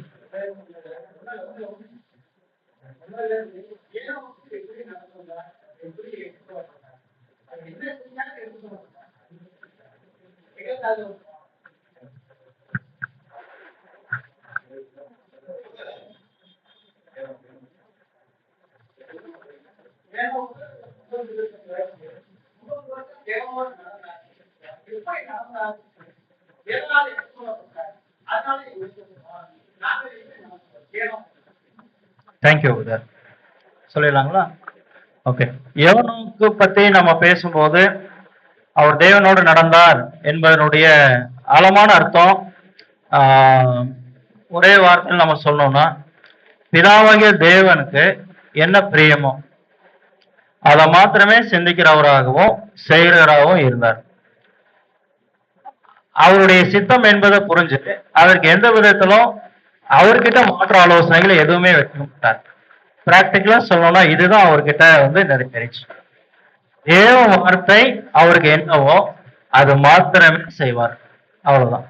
ஏனோக்கு அப்படி இருந்ததுனாலதான் தேவனுக்கு அவரை ரொம்ப பிடிச்சிருச்சு. அவரோட கூட எப்போதுமே ஒரு உறவுல இருந்தார். ஸோ அப்ப நம்மளும் அதே போல தேவனுடைய வார்த்தை நம்ம வாழ்க்கை எது செய்துட்டாலும் அவருடைய வார்த்தையை அதை அங்கீகாரம் பண்ணுதான். நம்ம பேசினாலும் சரி, செய்தாலும் சரி, யோசித்தாலும் சரி, அவருடைய வார்த்தைக்கு இசைவா இருக்கா, இசைவா இருந்தா ஏற்றுக்கொள்வோம், செய்வோம். அதுல என்ன லாபங்கள், நஷ்டங்கள், அவமானங்கள் எது வந்தாலும் பரவாயில்லை. அதுக்கு இசைவா இல்லாததை எவ்வளவு லாபம் வந்தாலும், எவ்வளவு நற்பெயர் கொண்டு வரதா இருந்துட்டாலும் அதை நம்ம செய்ய வேண்டாம். சுருக்கமா சொல்லணும்னா ஏனோக்கு விஷயத்துல இதுதான் என்னுடைய புரிதலாக நான் புரிஞ்சிருக்கேன். ஜானி பிரதர், உங்களுடைய சகோதரர் ரொம்ப அருமையான ஒரு வசனம். எபிரேயர் 11ஆம் அதிகாரத்துல சகோதரர் சொன்னதை அப்படியே நம்ம ஏற்றுக்கொள்றோம். விசுவாசத்தினாலே, எபிரேயர் 11:5, விசுவாசத்தினாலே ஏனோக்கு மரணத்தை காணாதபடிக்கு எடுத்துக்கொள்ளப்பட்டார். தேவன் அவரை எடுத்துக்கொண்டபடியினாலே அவர் காணப்படாமல் போனார். அவன் தேவனுக்கு பிரியமானவன் என்று அவர் எடுத்துக்கொள்ளப்படுவதற்கு முன்னமே சாட்சி பெற்றான். அப்போ நம்ம ரெண்டு பார்த்ததை பிரிக்கலாம். ஒன்று, தேவனோடு அவர் சஞ்சரித்த காரியத்தான் தேவனுடைய மிக பிரீதியா இருந்தது. சஞ்சரித்த விதம் பற்றி யூதா சொல்லும் போது, யூதா 14 ஆதாமுக்கு 7ஆம் தலைமுறையான ஏனோக்கு இவர்களை குறித்து அப்படின்னு சொல்லி ஒரு விவரம் கொடுக்கிறார், சத்தியத்தினுடைய செய்தியை கொடுக்கிறார். எல்லாருக்கும் நியாய தீர்ப்பு கொடுக்கறதுக்கும் அவர்களில் அவபக்தி உள்ளவர்கள் யாவரும் அவபக்தியா செய்து வந்த சகல அவபக்தியான கிரிகளின் நிமித்தமும் தமக்கு விரோதமாய் அவபக்தி உள்ள பாவிகள் பேசின கடின வார்த்தைகள் எல்லாவற்றின் நிமித்தமும் அவர்களை கண்டிக்கிறதற்கும் ஆயிரமான தமது பரிசுகளுடன் கூட கர்த்தர் வருகிறார் என்று முன்னறிவித்தார். அப்ப ஏனோக்கு கொடுக்கப்பட்ட ஒரு பார்ட் என்ன அப்படின்னா, பிதாவாகிய தேவனுடைய ஊழியர். அப்ப இவர் சஞ்சரித்த விதம் பார்த்தா ஊழியத்தினுடைய பார்ட்டு அந்த காலத்திலேயே இவர் கொடுக்கப்பட்டிருக்கு. அதனுடைய முழு விவரம் வேதாகமத்துல வரலாறா பதிவு செய்யப்படுங்க. அப்ப தேவன் என்ன பண்ணிருக்காருன்னா, இவர் ஒரு பார்ட் அங்க பயன்படுத்தி இருக்கிறாரு. யூதா தனது நிருபத்துல இவர் குறிப்பிடுவதற்குரிய மிக முக்கியமான காரணம் என்னன்னா, இவர் வந்துட்டு தெய்வீக திட்டத்தை விளக்குவதற்கான ஒரு தீர்க்கதரிசியும் கூட. அப்போ மரணத்தை காணாதபடி எடுத்துக்கொள்ளப்பட்டார் அப்படிங்கும் போது நம்ம பார்த்தா இந்த ஏனோக்குடைய விசுவாசம் ஸ்டெப் அப் விசுவாசம் அதிகரிச்சுட்டே இருக்கு. விசுவாசத்துல அவர் வல்லவனாயிட்டே இருக்கிறார். அப்ப இந்த ஏனோக்கு கண்டிப்பா கர்த்தர் இயேசு கிறிஸ்துவனுடைய காலத்துக்கு முன்னாடி அவர் பிறந்தவர்னால இவரை கண்டிப்பா பரலோக ராஜ்யத்துக்கு அவர் கூப்பிட்டு சான்ஸ் இல்லை. அப்போ அவருக்கு ஒரு வகையான நித்திரையை கொடுத்து அவருக்கான இளைப்பாறுதல தேவன் அருளி இருக்கிறதுக்கான வாய்ப்பு இருக்குங்கிறாங்க. அப்போ இன்னொரு இடத்துல என்ன சொல்றாருன்னா, ஏனோக்கு தேவன் எந்த வகையான ஆசீர்வாதத்தின் தளத்துக்கு கொண்டு வரதுக்கு தேவனுக்கு சித்தமோ அவர் கொண்டு வர போறார். அதுல எந்த சந்தேகமும் நாம வச்சுக்கோனா, விசுவாசத்துல ஏனோக்கு வல்லவரானார், தேவனுடைய கருவியா பயன்படுத்தப்பட்டாரு, தீர்க்கதரிசியா அவர் பயன்படுத்தப்பட்டாரு என்ற அளவுல அவருக்கான ஒரு புரிந்து கொள்ளுதலை நம்ம வைக்கலாங்கிறது. ஆராய்ச்சியில மற்ற தேவ பிள்ளைகள் ஒரு சிலர் என்ன, ஏனோக்குக்கான ஒரு தளம் என்று தேவன் ஒருவேளை உருவாக்கி இருக்கிறதுக்கான வாய்ப்பு இருக்குமோ? ஜானி பிரதர், குறுக்கீட்டுக்கு மன்னிக்கவும். பிரதருடைய கேள்வி என்னவாக இருந்துச்சுன்னா, எப்பேற்பட்ட ஒரு ஜீவியம் ஜீவித்தாரு, அது நமக்கான பாடம், அதுதான் கேட்டிருந்தாரு. அந்த உயிர்த்தெழுதல் பற்றின காரியம் இந்த 3 இதுல வந்துருச்சு. அவர் ஒரு தேவனுடைய ஊழியரா இருந்தார், விசுவாசத்துல டெவலப் ஆயிருந்தாரு, மிகப்பெரிய தீர்க்கதரிசி, அந்த காலத்திலையும் எதிர்காலத்திற்கான ஒரு கருவியாகவும் பயன்படுத்தப்பட்டார். இந்த 3 ஆங்கில நம்ம புரிஞ்சுக்கலாம். சஞ்சரித்தல் அப்படிங்கிறது தேவனுக்கு இசைவான எண்ணங்களோட அவர் தேவன் எதிர்பார்த்த வாழ்க்கை முறையோட வாழ்ந்ததை குறிக்குதுங்களா?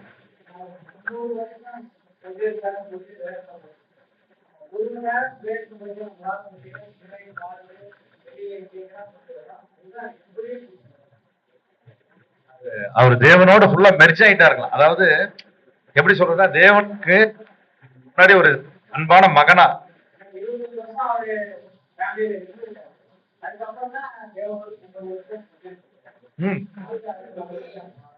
அவரு சொன்ன அனைத்து பணிகளையும் விசுவாச தொடர்ந்து செய்து கொண்டு வந்ததா இந்த இதற்குரிய விளக்கங்கள் இருக்கு. சகோதரர் சுத்தமா புல்லட் பாயிண்ட்ஸ் கேட்டதுனால அதோடய நிறுத்துறோம். தேங்க்யூ. அப்ப ஏனோக்கினுடைய காரியங்கள்ல நாம் பார்க்கும் பொழுது நித்தமும் தேவனுடைய சித்தம் வெளிப்படுத்தணும். அவருடைய காரியங்கள்ல அவர் தொடர்ந்து சஞ்சரித்து கொண்டிருந்தார் அப்படிங்கிறத பார்க்கிறோம். அதே வேளையில அவர் எப்படிப்பட்டவராக இருந்தார்னா, தேவன் மீது விசுவாசம் வைத்தவராக, அவர் பெற்றுக்கொண்ட சத்தியத்தை அவரோட வைத்துக் கொள்ளல. ஏன்னா அவர் கர்த்தர் இயேசு கிறிஸ்துவனுடைய 2ஆம் வருகை, அந்த 2ஆம் வருகை எப்படி சொல்றாருன்னா, ஆயிரமான தூதர்கள் அப்படின்னா 1000ஆம் அரசாட்சியினுடைய காட்சியை பற்றி எப்பவே முன்னறிவித்திருக்கிறார் நம்ம வசனங்கள்ல பார்க்கிறோம். அப்படின்னா 1ஆம் உலகத்திலேயே சொல்லியிருக்காரு. அப்ப அப்பேற்பட்டதான பெற்றுக்கொண்ட சத்தியத்தையும் பரைப்புரை காண்பிச்சிருக்கிறார். தேவனுடைய சஞ்சரித்துக் கொண்டிருந்தார், என்ன பேசிக் கொண்டிருந்தார். அப்படின்னா தேவனோடு ஒரு தொடர்புல ஒரு ஜெபத்துல அவர் ஐக்கியம் கொண்டவராக தேவ சித்தம் வெளிப்படுத்தக்கூடியவராக இருந்தார் அப்படிங்கிறத பார்க்கிறோம். அப்ப நம்ம இந்த ஒரு கேள்விக்குண்டான முடிவுகளாக கூட நம்ம வரலாம். என்ன அப்படின்னு நம்ம பார்க்கிறப்ப எப்பொழுதும் பக்தி வைராக்கியத்துல இருக்கணும்னா என்னன்னா டெய்லியும் தேவன் கிட்ட அன்புல கொஞ்சம் கொஞ்சமா வளர்ந்துகிட்டே இருக்கிறோமா அப்படிங்கறத நிதானம். அந்த அன்புல சரியா நம்ம வளர்ந்துகிட்டு இருந்தோம்னா நமக்குள்ளாக என்ன ரியாக்ஷன் காண்பிப்போம் அப்படின்னா கண்டிப்பா தேவனுடைய சித்தம் நான் செய்யறேனா, கர்த்தரை போன்று ஒவ்வொரு நிமிடமும் நான் தேவனுடைய நாமத்தை மகிமைப்படுத்துறேனா, என்னுடைய வாழ்க்கையில எப்படி தேவ சித்தம் வெளிப்படுது அப்படிங்கிறத வாழ்க்கையில அப்ளை பண்ணும். அதே வேளையில சகோதர ஐக்கியத்தின் மத்தியில எப்படி நான் அவர்கள் ஆவிக்குரிய காரியங்கள்ல நான் பூஸ்ட் பண்ணக்கூடியவனாக பலப்படுத்தக்கூடியவனாக இருப்பேன்.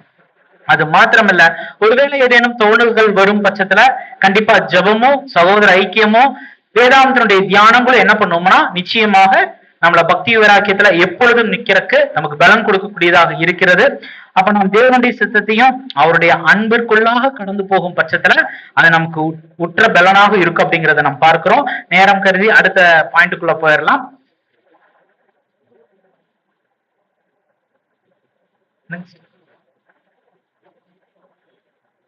இன்னும் 3 கேள்விகள் மட்டும் இருக்கு, முடிந்த மட்டும் விரைவா முடிச்சிடலாம்.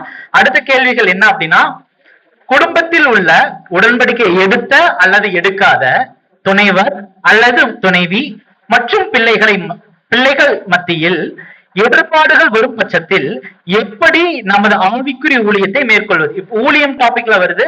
இந்த கொஸ்டினை சற்று 2ஆ பிரிச்சுக்கலாம். இப்ப நான் மட்டும் என்னுடைய குடும்பத்துல உடன்படிக்கை எடுத்திருக்கிறேன், என்னுடைய மனைவியோ என்னுடைய பிள்ளைகளோ உடன்படிக்கை எடுக்கல. அப்படிங்கிற பட்சத்துல நான் சில ஆவிக்குரிய ஊழியங்கள், ஒரு ஹார்வெஸ்டுக்காக ஊழியம் செய்ய போலாம், சண்டே சர்வீஸ்க்காக போலாம், இந்த மாதிரி ஒன் டே மீட்டிங் போலாம். அந்த ஒரு தருணங்களை எதிர்பாடு வர்றது ஒண்ணு இருக்கு. 2வது ஒரு எதிர்பாடு என்னன்னா, உடன்படிக்கை எடுத்த துணைவியாரா இருக்கலாம், இல்ல உடன்படிக்கை எடுத்த கணவரா இருக்கலாம், இல்ல உடன்படிக்கை எடுத்த பெற்றோரா இருக்கலாம், பிள்ளைகளா இருக்கலாம். ஆனா அவங்க மூலமா எப்படிப்பட்டதாக இருக்கும்னா நம்ம ஊழியம் செய்வதற்கு தடை ஏற்படக்கூடியதாக இருக்கும். இந்த ஒரு 2 கோணமா பிரிக்கிறோம். இப்ப இந்த 2வது கோணத்தை முதல்ல வைக்கல. என்னன்னா குடும்பத்தின் மத்தியில, இப்ப ஒரு சகோதரனா நான் குடும்பத்தின் மத்தியில உடன்படிக்கை எடுத்திருக்கிறேன். எனது துணைவியார் இருக்காங்க, எனது பெற்றோர் இருக்கிறாங்க, எனது பிள்ளை இருக்காங்க. ஆனா எனது ஆவிக்குரிய ஊழியங்கள் கடந்து செல்லும் பொழுது எதிர்பாடு வைக்கிறாங்க, நீங்க அங்க போய் தான் ஊழியம் செய்யணுமா, எக்லீஷியால வேற யாருமே இல்லையா, அந்த ஊர்ல நீங்க போய் ஊழியம் செஞ்சாதான் கிளாஸ் கேட்பாங்களா, இல்ல நீங்க போய் சப்ஜெக்ட் எடுக்கலைன்னா பக்கத்து ஊர்ல இருந்து சப்போர்ட் பண்ண மாட்டாங்களா அப்படின்ட்டு ஒருவேளை அவங்க கேட்கும் பட்சத்துல எனது ஊழியம் எப்படிப்பட்டதாக நான் செய்ய வேண்டியதா இருக்கு? கோபி பிரதர், இதற்குண்டா நான் பதில் பகிர்ந்து கொள்றீங்களா? Thank you brother. ரொம்ப சீரியஸான கேள்வி, ஆனா ரொம்ப ஷார்ட்டா முடிக்கணும். தூதனுடைய ஆலோசனை தான் நம்ம ஷேர் பண்ண விரும்புகிறோம். அதுல வசனங்களோட நம்ம பார்க்கும்போது, வசனங்களை தீத்துல நம்ம படிக்கும்போது மற்றும் தீமை தயவிலையில நம்ம வாசிக்கும் போது, ஒருவன் தன் சொந்த குடும்பத்தை நன்றாய் நடத்த அறியணும் என்று பேசுறாரு. அதே சமயத்துல தன் சொந்த குடும்பத்தை நல்லா விசாரிக்கணும், அப்படி விசாரியாதவங்க விசுவாசி கூட இல்ல, அவிசுவாசி கூட இல்ல, அதுலயும் கெட்டவனா இருப்பான்னு சொல்லிட்டு பேசுறாரு. இன்னொரு இடத்துல நம்ம சொல்லும் போது அறம் அகாப்பே அது வந்து வீட்டுல இருந்துதான் துவங்குது என்பது வசனமே இருக்கு. சோ இந்த வசனங்களுக்கெல்லாம் தூதனுடைய ஆலோசனை என்னவாக கொடுக்குறாருன்னா, நம்ம வந்து வெளியே ஊழியம் பண்றதை பத்தி டிஸ்கஸ் பண்றோம். ஆனா அது நல்லா நடக்கணும்னா முதல்ல வீட்டுல செய்ய வேண்டிய ஊழியம்னு இருக்கு. ஏன்னா எந்த ஒரு புதிய சிருஷ்டிக்கும் அவங்களுடைய ஊழியம் என்பது வெளியே இல்லை.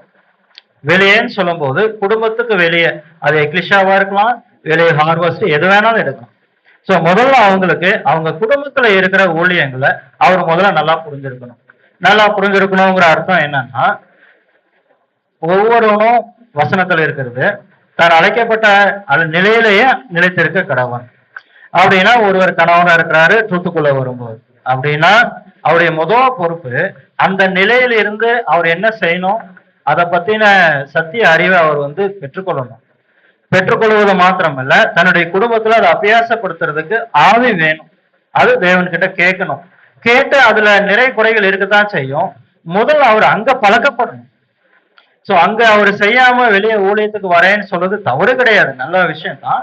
ஆனா அந்த குடும்பத்தை அவர் வந்து ஃபர்ஸ்ட் என்ன சொல்லலாம்னா பேலன்ஸ் பண்ண தெரியணும், கன்வின்ஸ் பண்ண தெரியணும். அதுதான் சொல்லணும், கன்வின்ஸ் பண்ணணும். அதை கன்வின்ஸ் பண்ணணும் அப்படின்னா அவர் ஏற்கனவே அந்த குடும்பத்துல அவங்களுக்கு தேவையான ஊழியத்தை அவர் செய்திருந்தாருன்னா கன்வின்ஸ் பண்றது வந்து ரொம்ப ஈஸி. அப்படி இல்லாம அவர் வைராகியத்துல அப்படித்தான் போவேன்னு வந்தாருன்னா அவரு அறியாமையில பக்தி வைராக்கியம் தான், ஆனா அது அறிவிக்கேற்ற பக்தி வைராக்கியமாக இருக்காது. அது இன்னும் அவங்களுக்கு சிரமத்தை தான் கொண்டு வரும். ஸோ வசனத்தின் படியாகவும் தூதனுடைய ஆலோசனையின் படியாகவும் பார்க்கும்போது முதலாவது அவங்க குடும்பத்துல ஒரு கணவன் பத்தின தேவனுடைய ஆலோசனை என்ன இருக்கு, அது நமக்கு 6வது வால்யூம்ல 12வது அத்தியாயத்துல முழுக்க இருக்கு. அதை முதல்ல புரிஞ்சு படிச்சு அதை வாழ்க்கையில அபியாசப்படுத்தணும். ஸோ இதுதான் என்னுடைய கருத்தாக இருக்கிறேன். அப்ப நம்ம வெளியில ஊழியம் செய்யறதுக்கு முன்பதாக நம்ம குடும்பத்துல ஊழியம் செய்யும் பட்சத்துல தடைகள் ஏற்படாது. ஒருவேளை தடைகள் ஏற்படுது அப்படிங்கிற பட்சத்துல நம்ம அதை புரிந்து அது நம்ம ஊழியம் செஞ்சிருந்தோம்னா அதை புரிந்து பேசும் பட்சத்துல அந்த ஒரு காரியங்கள் நமக்கு ஏற்புடையதாக இருக்கும் அப்படிங்கறத சொல்றீங்க. நமக்கு ஒரு நீங்க சொல்லிட்ட காரியங்கள்ல ஒரு வசனம் சொன்னோம்னா, உன் பொருட்டு உன் வீட்டார் ரசிக்கப்படுவார்கள். நம்ம ஒரு ஊழியத்தை ஃபர்ஸ்ட் வீட்டுல ப்ராப்பரா பண்ணிட்டோம்னா நமது ஊழியங்கள்ல அவங்களுடைய ஊழியமும் அவங்களுடைய ஜபங்களும் அவங்களுடைய பங்களிப்பு என்ன ஆகும்னா அங்க இணைக்கக்கூடியதாக இல்ல. அந்த வசனமே இருக்குங்க. 1 பேதுரு 3ஆம் அதிகாரத்துல 2வது வசனம், முதல் 3 வசனங்கள் நம்ம பார்க்கும்போது முதலாவது உங்க கற்புள்ள நடக்கையை நீங்க காமிச்சா சத்தியத்துக்கு கீழ்ப்படியாதவங்களை கூட நீங்க ஆதாயப்படுத்திக்கலாங்கிறது வசனம் இருக்கு. அது வாக்குத்தத்தம். ஆக்சுவலி அது வந்து ஸ்திரீகளுக்காக சொல்லப்பட்டிருக்கும். ஆனா ஸ்திரீகளுக்கு மாத்திரம் இல்லை, புருஷர்களுக்கும் அதே தான். ஸோ 2 பேர்ல யாரா இருந்தாலும் முதல்ல நடக்கையை குடும்பத்துல காமிக்கணும். அதுக்காக அது முடிச்சுட்டு தான் இங்க வரணுமா அப்படிங்கிறது இல்லை. ஸோ 2 பக்கம் பண்ணலாம், அது பேலன்ஸ் பண்ணும். அதுக்கு அவரை கன்வின்ஸ் பண்ணும். அதுக்கு முன்னாடி இந்த ட்ரூத்தை தெரிஞ்சு அவர் குடும்பத்துல அவர் அப்படி நடந்துக்கிட்டாருன்னா ரொம்ப ஈஸியாயிடும். ஏன்னா ரட்சிப்பு வந்து குடும்பத்துல இருந்து தான் துவங்குது என்பது வசனம். Thank you brother. ஜானி பிரதர், இதை குறித்து நீங்க ஏதாவது பகிர்ந்து கொள்றீங்களா? பிரதர் அப்படியே ஷார்ட் அண்ட் ஸ்வீட்டா முடிச்சிட்டாங்க, இருந்தாலும் உங்களுடைய கருத்துக்கள் ஏதேனும்? வந்து அருமையா வசனத்தை குறிப்பிட்டாரு. 1 பேதுரு 3 1 2 3 அதுல வந்து வாக்குத்தத்தம் ஆக்சுவலா, அதாவது என்ன கண்டிஷன்லங்க பரிசுத்த பேதுரு அவர்கள் சொல்றாருன்னா, திருவசனத்துக்கு கீழ்ப்படியாம இருந்தா கூட என்ற எக்ஸ்ட்ரீம் ஸ்டேஜ் சொல்றாரு. அதாங்க நம்ம கவனமா பார்க்க வேண்டியதுதான். கணவரா இருக்கலாம், மனைவியா இருக்கலாம், ஒருவர் விசுவாசியா இருக்காரு, இன்னொரு அவிசுவாசியா இருக்காருன்னு வைங்களேன்.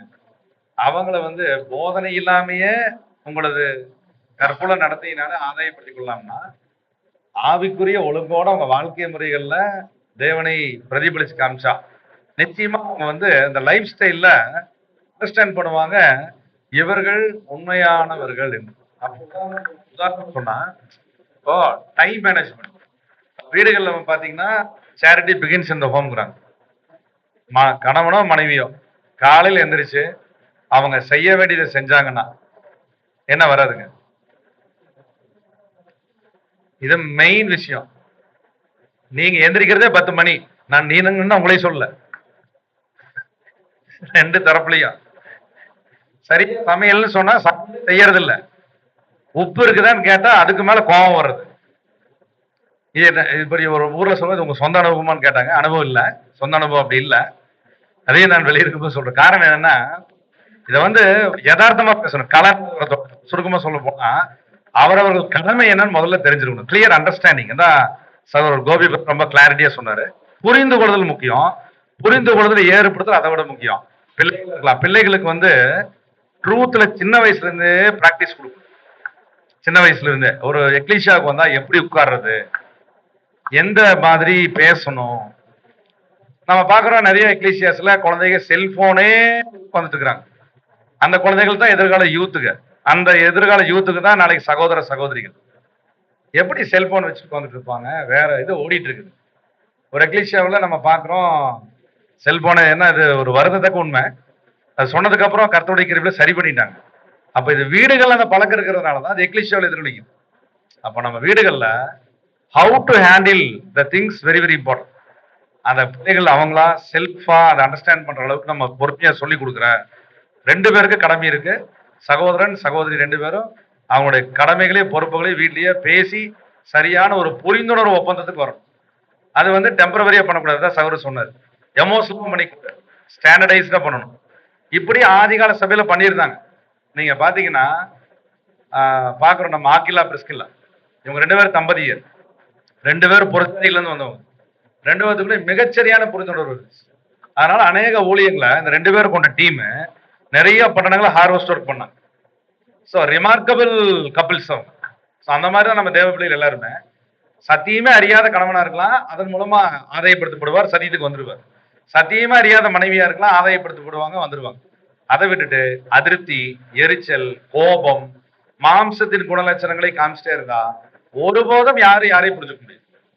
அதை ஒழித்து கட்டணும், கர்த்தருடைய குணலட்சணங்களை பதிய வைக்கணும். Thank you brother.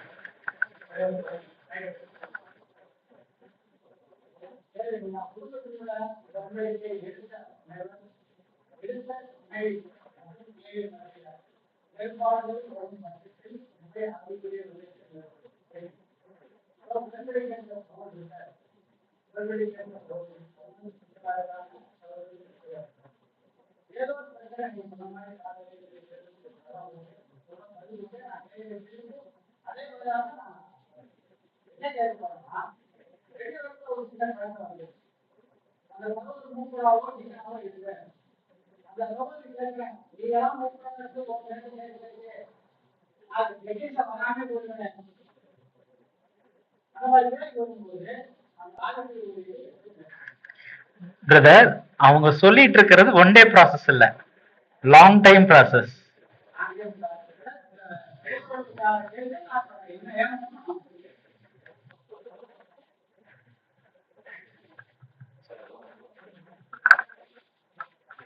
இந்த கேள்வி வந்து புரிந்து கொள்ளுதல் இல்லாம வர்றதுன்னா தப்பு. அதாவது தப்பு நம்ம மேல, அதாவது ஊழியக்காரர்கள் மேல இருந்ததுன்னா திருத்திக் கொள்ளக்கூடிய வாய்ப்பு அது.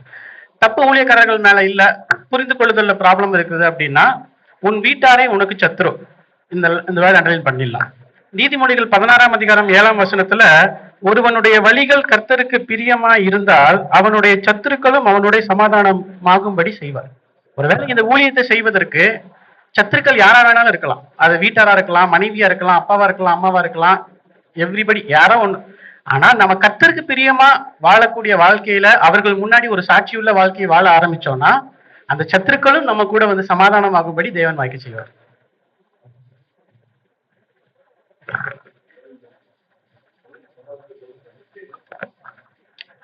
இந்த அதாவது பிரச்சனைகள்ல 2 வகைப்படுத்தலாங்க. ஒண்ணு, அன்றாட ஜீவியத்து நிமித்தமா வரக்கூடிய ஏற்றத்தாழ்வுகள் இருக்கு. நம்ம எல்லாரும் அபூர்ணர்களா இருக்கிறதுனால அது கண்டிப்பா இருக்கத்தான் செய்யும்.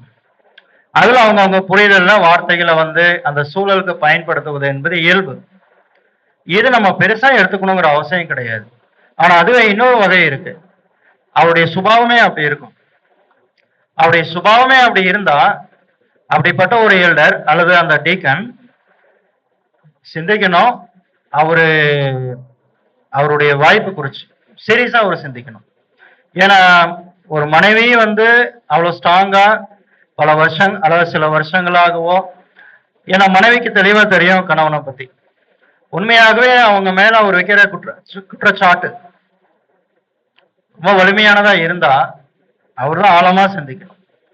அது அவர் எந்த விதத்திலும் பரவாயில்ல அவங்க அப்படித்தான் அப்படின்னு மனைவியை அப்படி போட்டுட்டு போக முடியாது. ஏன்னா வசனத்துக்கு இசைவா, ஏன்னா வசனம் பிரதர் வாட்சி காமிச்சது அது உண்மை. இவருடைய வழிகள் சரியா இருந்திருந்தா மனைவியை கண்டிப்பா அவரால் ஆதாயப்படுத்தி இருக்க முடியும். அப்ப இவர் இடத்துல அந்த குறைகள் என்பது ஒரு டெம்பரவரியா இல்ல, நீடிச்சிட்டு இருக்கு. நீடிச்சிட்டு இருந்தா ரொம்ப சீரியஸா கவனிக்கணும். முதல்ல அவர் பொறுப்பை வந்து அடுத்த வருஷம் நிப்பாட்டிட்டு ஒழுக்கமா அவருடைய குடும்பத்தை கவனிக்கணும். ஏன்னா ஆண்டவருடைய வார்த்தை அப்படிதான் இருக்கு. அதை பண்ணிட்டு அப்புறமா நீங்க வந்து பண்ணுங்க. ஏன்னா வசனத்துல திருந்தாதவங்களுக்கு தானே, திருந்தாதவங்களுக்கு தானே கண்டிப்பா உணராம இருக்கிறவங்க, உணராமையே இருக்கிறோம். திருந்தணும், உண்மையா திருந்திக்கலாம்னு அப்பவே நினைச்சு தேவனத்துல ஜபிச்சு திருந்திட்டா முடிஞ்சது. அது பிரச்சனை இல்லை, அதை சொல்லிருங்க. ஆமா, கொடுக்கன்னு யாராவது கிளப்பி கொடுத்து அதான் சொல்லிட்டோம். இங்க இருக்கிறவங்கள சொல்ல வெளியில அடுத்த வருஷங்கும் போது அவர் உணர்வு அடையணும் ஃபர்ஸ்ட். ஏன்னா அது ரொம்ப சீரியஸ் மேட்டர். ஏன்னா மாய்மாலக்காரர்லாம் நம்ம இருக்கக்கூடாது.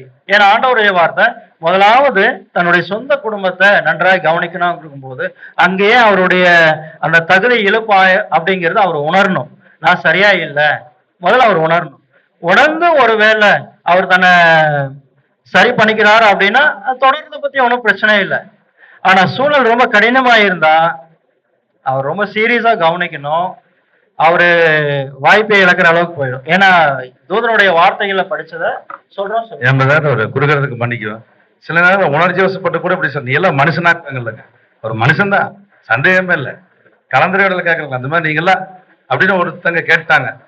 எக்ஸுங்கிறவங்க கேட்டாங்க ஒய்ய பார்த்து, அவங்க எக்ஸுங்கிறவங்க மனைவி உணர்ச்சி வசப்பட்டு கேட்டாங்க. அடுத்த முறை அவர் தான் அப்படிங்கிறாங்க. இதுக்கு என்ன சொல்ல வரீங்க? இல்ல, அதனாலதான் இந்த பிரச்சனையை 2 வகையா பிடிக்கிறோம். தேங்க்யூ. ஆமா, அதனாலதான் அது வந்து ஆஹ், அப்பப்போ வந்துட்டு போற பிரச்சனைகள் அப்படிங்கிறது வேற, நீடித்திருப்பதுங்கிறது வேற. சோ 2க்கு இருக்கிற அந்த வித்தியாசங்களை நம்ம புரிஞ்சுக்கணும். தேங்க்யூ. வசப்பட்டு பேசினா அவங்களே சரியாயிருவாங்க. உணர்ச்சி வசப்படுறதுதான் பட்டுத்தான் பேசுறாங்களா இல்ல ஸ்டாண்டர்டா பேசுறாங்களான்னு சம்மந்தப்பட்ட 2 பேருக்கு தான் தெரியும். அதனால ஓகே, அப்படி பேசினா முதல்ல இவர் சொன்னது சொல்லி வச்சிருந்தேன், அப்படி இல்லைன்னா இப்ப சொல்லுங்க. Thank you brother.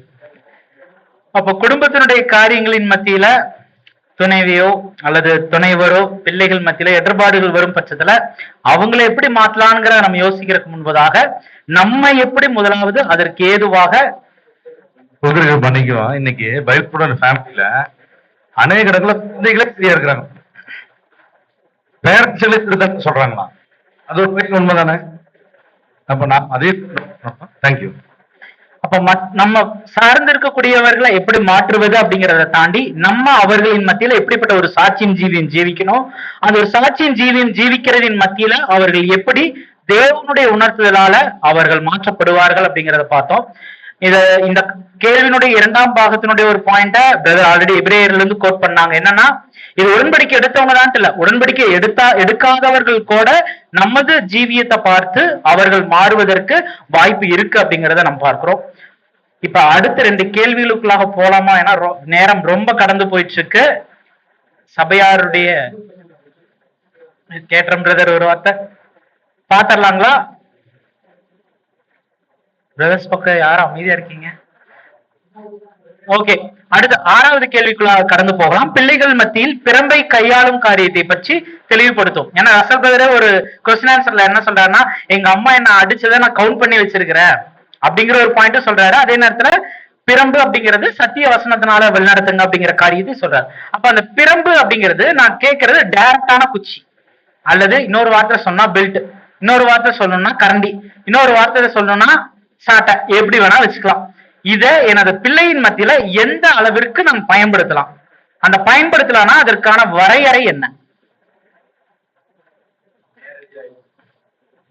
ஜானி பிரதர் இதற்கான பதில், பிராக்டிக்கலான ஒரு பதில். இந்த அதாவது தெய்வீக கொள்கைகள்ல ஆஸ் அ பேரண்டா மோஸ்ட்லி இந்த பிரம்பு இதெல்லாம் கையாளுவதுல வந்து ரொம்ப சர்வ ஜாக்கிரதையா இருக்கணும். தட் மீன்ஸ் லிட்டரலா நம்ம இதை எடுத்துக்க வேணாம். தெய்வீக கொள்கைகள் அடிப்படையில் தான் அன்பு மற்றும் ஆவிக்குறி கனிவான பார்வை, இது 2 மிகச்சிறந்த ஆயுதங்கள்ங்கிறார். இந்த ஆயுதங்கள் அல்லது சில நேரங்கள் அவங்க கேட்கிறத நீங்க கொடுக்காம தவிர்த்துடுங்கிறார். அப்ப இந்த 3 ஆயுதங்கள் வந்து மிகப்பெரிய பலன் அளிச்சிருக்கு, மிகப்பெரிய பலன். ஆனா இது சரியான விகிதாச்சாரத்தில் செய்யணும். அதாவது அவர்களுக்கு நாம் கொடுக்கக்கூடியது நீதி நிமித்தமான தண்டனை தான் அந்த குழந்தைக்கு தெரியக்கூடிய அளவுக்கு நாம் வந்துட்டு அந்த கையாளும் முறைமைகள் இருக்கும். அந்த 3 காரியங்களை மீண்டுமா சொல்லுங்க பிரதர். மிக மிக முக்கியமா அவர்கள் திடீர்னு ஏதாவது விரும்பி கேட்கிறாங்க அப்படின்னா அவருடைய ஒழுங்கீன செயல்களுக்காக அவர்கள் கேட்ட காரியம் அவங்களுக்கு மறுக்கப்படுது. இது ஒரு வகையான தண்டனை. அன்பின் பார்வை.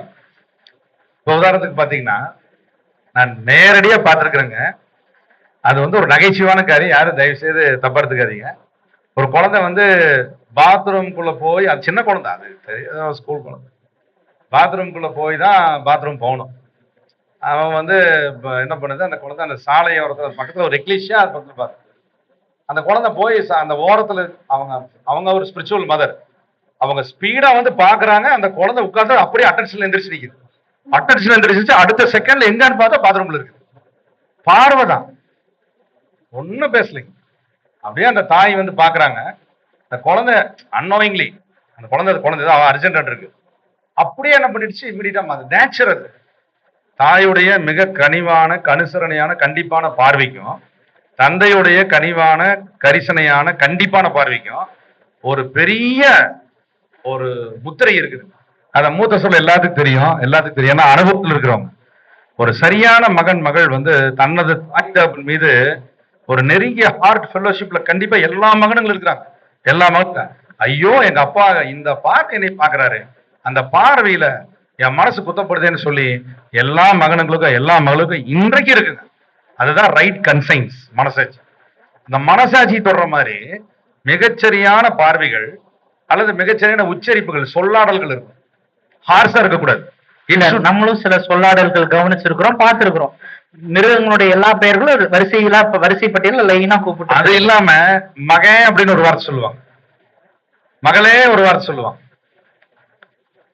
உன்னை நீ நீயா இந்த மாதிரி வார்த்தைகளை அவங்கள வந்து உந்துதான். பிரதர் அவர் சொன்ன பெலாவுடு மேன் அப்படின்னா உண்மையா சரியா இருக்காங்க பிரதர் சிடிஆர் காலத்துல.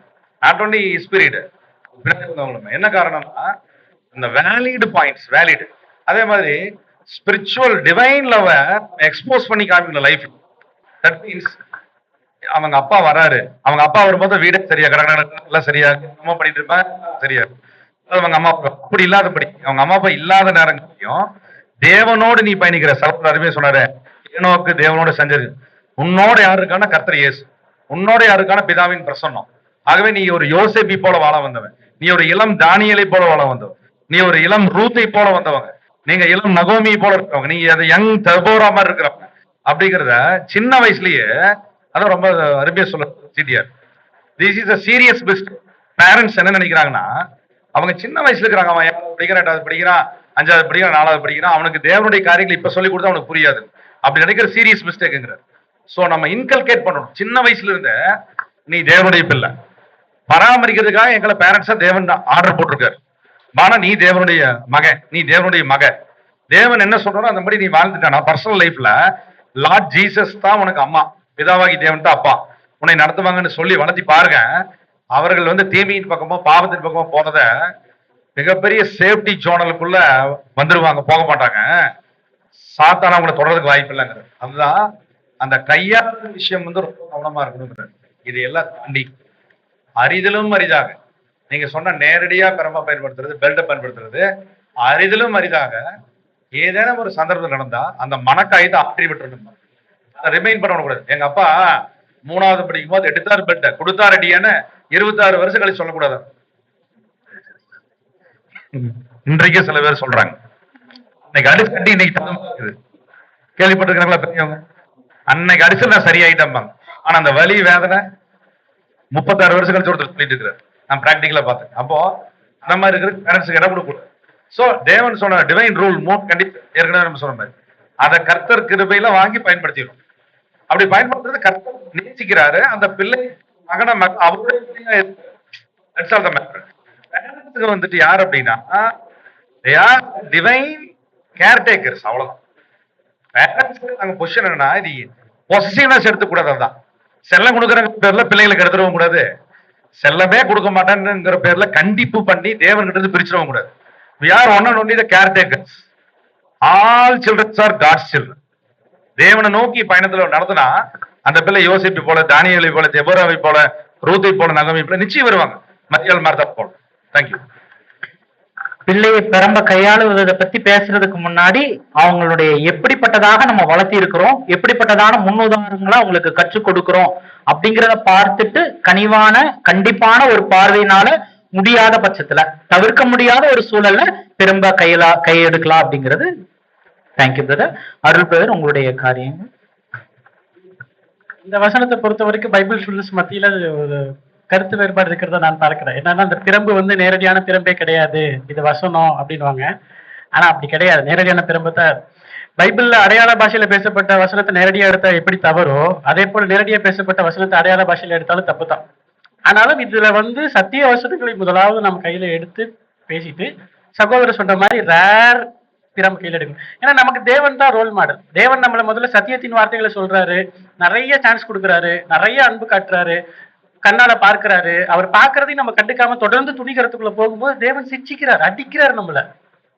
அந்த அடிகள் லிட்டரலா மாம்சத்திலேயே விழுது, சூழ்நிலைகள்லயும் விழுது. அந்த அடி நமக்கு உணர்த்துது, வலி வருது, நம்ம தேவனுக்கு பிரியம் இல்லாம இருக்கிறோம். அதே மாதிரிதான் நாம நம்முடைய பிள்ளைகள் விஷயம். Thank you brother. கோபி பிரதர். ஒரு வசனத்துல நமக்கு அன்பினால தண்டிச்சவங்க ஏற்கனவே மகனை தண்டிச்சிட்டாங்க என்பது வசனம் இருக்கு. பிரதர்ஸ் 2 பேர் சொன்ன அதே கருத்து தான்.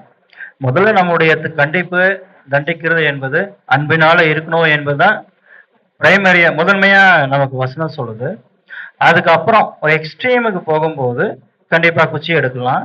ஆனா அந்த குச்சி கூட அவங்களுக்கு சரீரத்துல ஒரு காயத்தை உண்டு பண்ற அளவுக்கு நம்முடைய கோபத்தையும் நம்முடைய வலிமையையும் பிரயோகிச்சிடக்கூடாது என்பதும் தூதனுடைய ஆலோசனை இருக்கு. ஸோ அந்த அளவுக்கு குழந்தைகளை நம்ம செய்யறது ரொம்ப நல்லது. ஆனா இதெல்லாம் ஏன் அப்படின்னா ஒரு முக்கியமான காரணம், குழந்தைகளை நம்ம அடிக்கிறதுக்கு முன்னாடி, அவங்கள தவற கண்டிக்கிறதுக்கு முன்னாடி நம்ம கிட்ட இருந்தது தான் அவங்க கிட்ட இருக்குங்கிறது நம்ம கொஞ்சம் ஞாபகத்தில் வைக்கணும். ஏன்னா அவங்க ஒரு தவறு செய்யறாங்கன்னா அது பெற்றோர்களிடம் இருந்து தான் பாஸ் ஆயிருக்கு என்பது 100% உண்மை. அப்போ எப்படி நம்முடைய அந்த குறைகளுக்கு நாமே இரக்கம் காமிக்கிறோம், பிதாவாகிய தேவன் கிட்ட இருந்து இரக்கம் வாங்குறோம், நம்ம பிள்ளைகளை நம்ம அந்த அளவுக்கு கூட நடத்துறதுக்கு நம்ம ஒரு அடிப்படையா யோசிக்கலைன்னா அது ரொம்ப பரிதாபமான நிலை. தேங்க்யூ. Thank you brother. அப்ப நம்ம பிள்ளைகளுடைய பிறம்பை கையாளும் காரியத்துல கூட நம்ம பார்க்கும் பொழுது புரிஞ்சு ஷார்ட்டா சொல்லணும்னா, தேவன் எப்படி நம்மளை ட்ரீட் பண்றாரோ அந்த மாதிரி. ஒருவேளை நம்ம செய்யற ஒவ்வொரு பாவங்களுக்கும் தேவன் அடிக்கணும் அப்படின்னு நினைச்சா நம்ம அடி மட்டும் தான் வாங்கிட்டு இருக்கணும். அது போல நாமும் கூட தேவன் நம்மளை எப்படி கையாளுறாரோ அதை போல ஒரு அன்போடையும் அதே வேளையில கண்டிப்போடையும் அந்த ஒரு கையாளுதல் இருக்கணும். ஒரு தவிர்க்க முடியாத சூழல்கள்ல நிச்சயமா அந்த பிறம்பானது தேவைப்படக்கூடியதாக இருக்கு. ஏன்னா ஏழமை காலத்துடன் கூட பிள்ளை வளர்ப்பு பற்றினதான அந்த கொஸ்டின்ஸ்ல பேசும்போது அவர் என்ன சொல்றாருன்னா, எனது தாயார் அடித்திட்ட அந்த அடிகள் என் நினைவில் இருக்கு, எண்ணிக்கை என் நினைவில் இருக்குன்னு சொல்றாரு. அப்ப ஒரு கவுண்டபிள்ல தான் அடியும் விழுந்திருக்குது, அதுவும் தவிர்க்க முடியாத ஒரு சூழல்ல.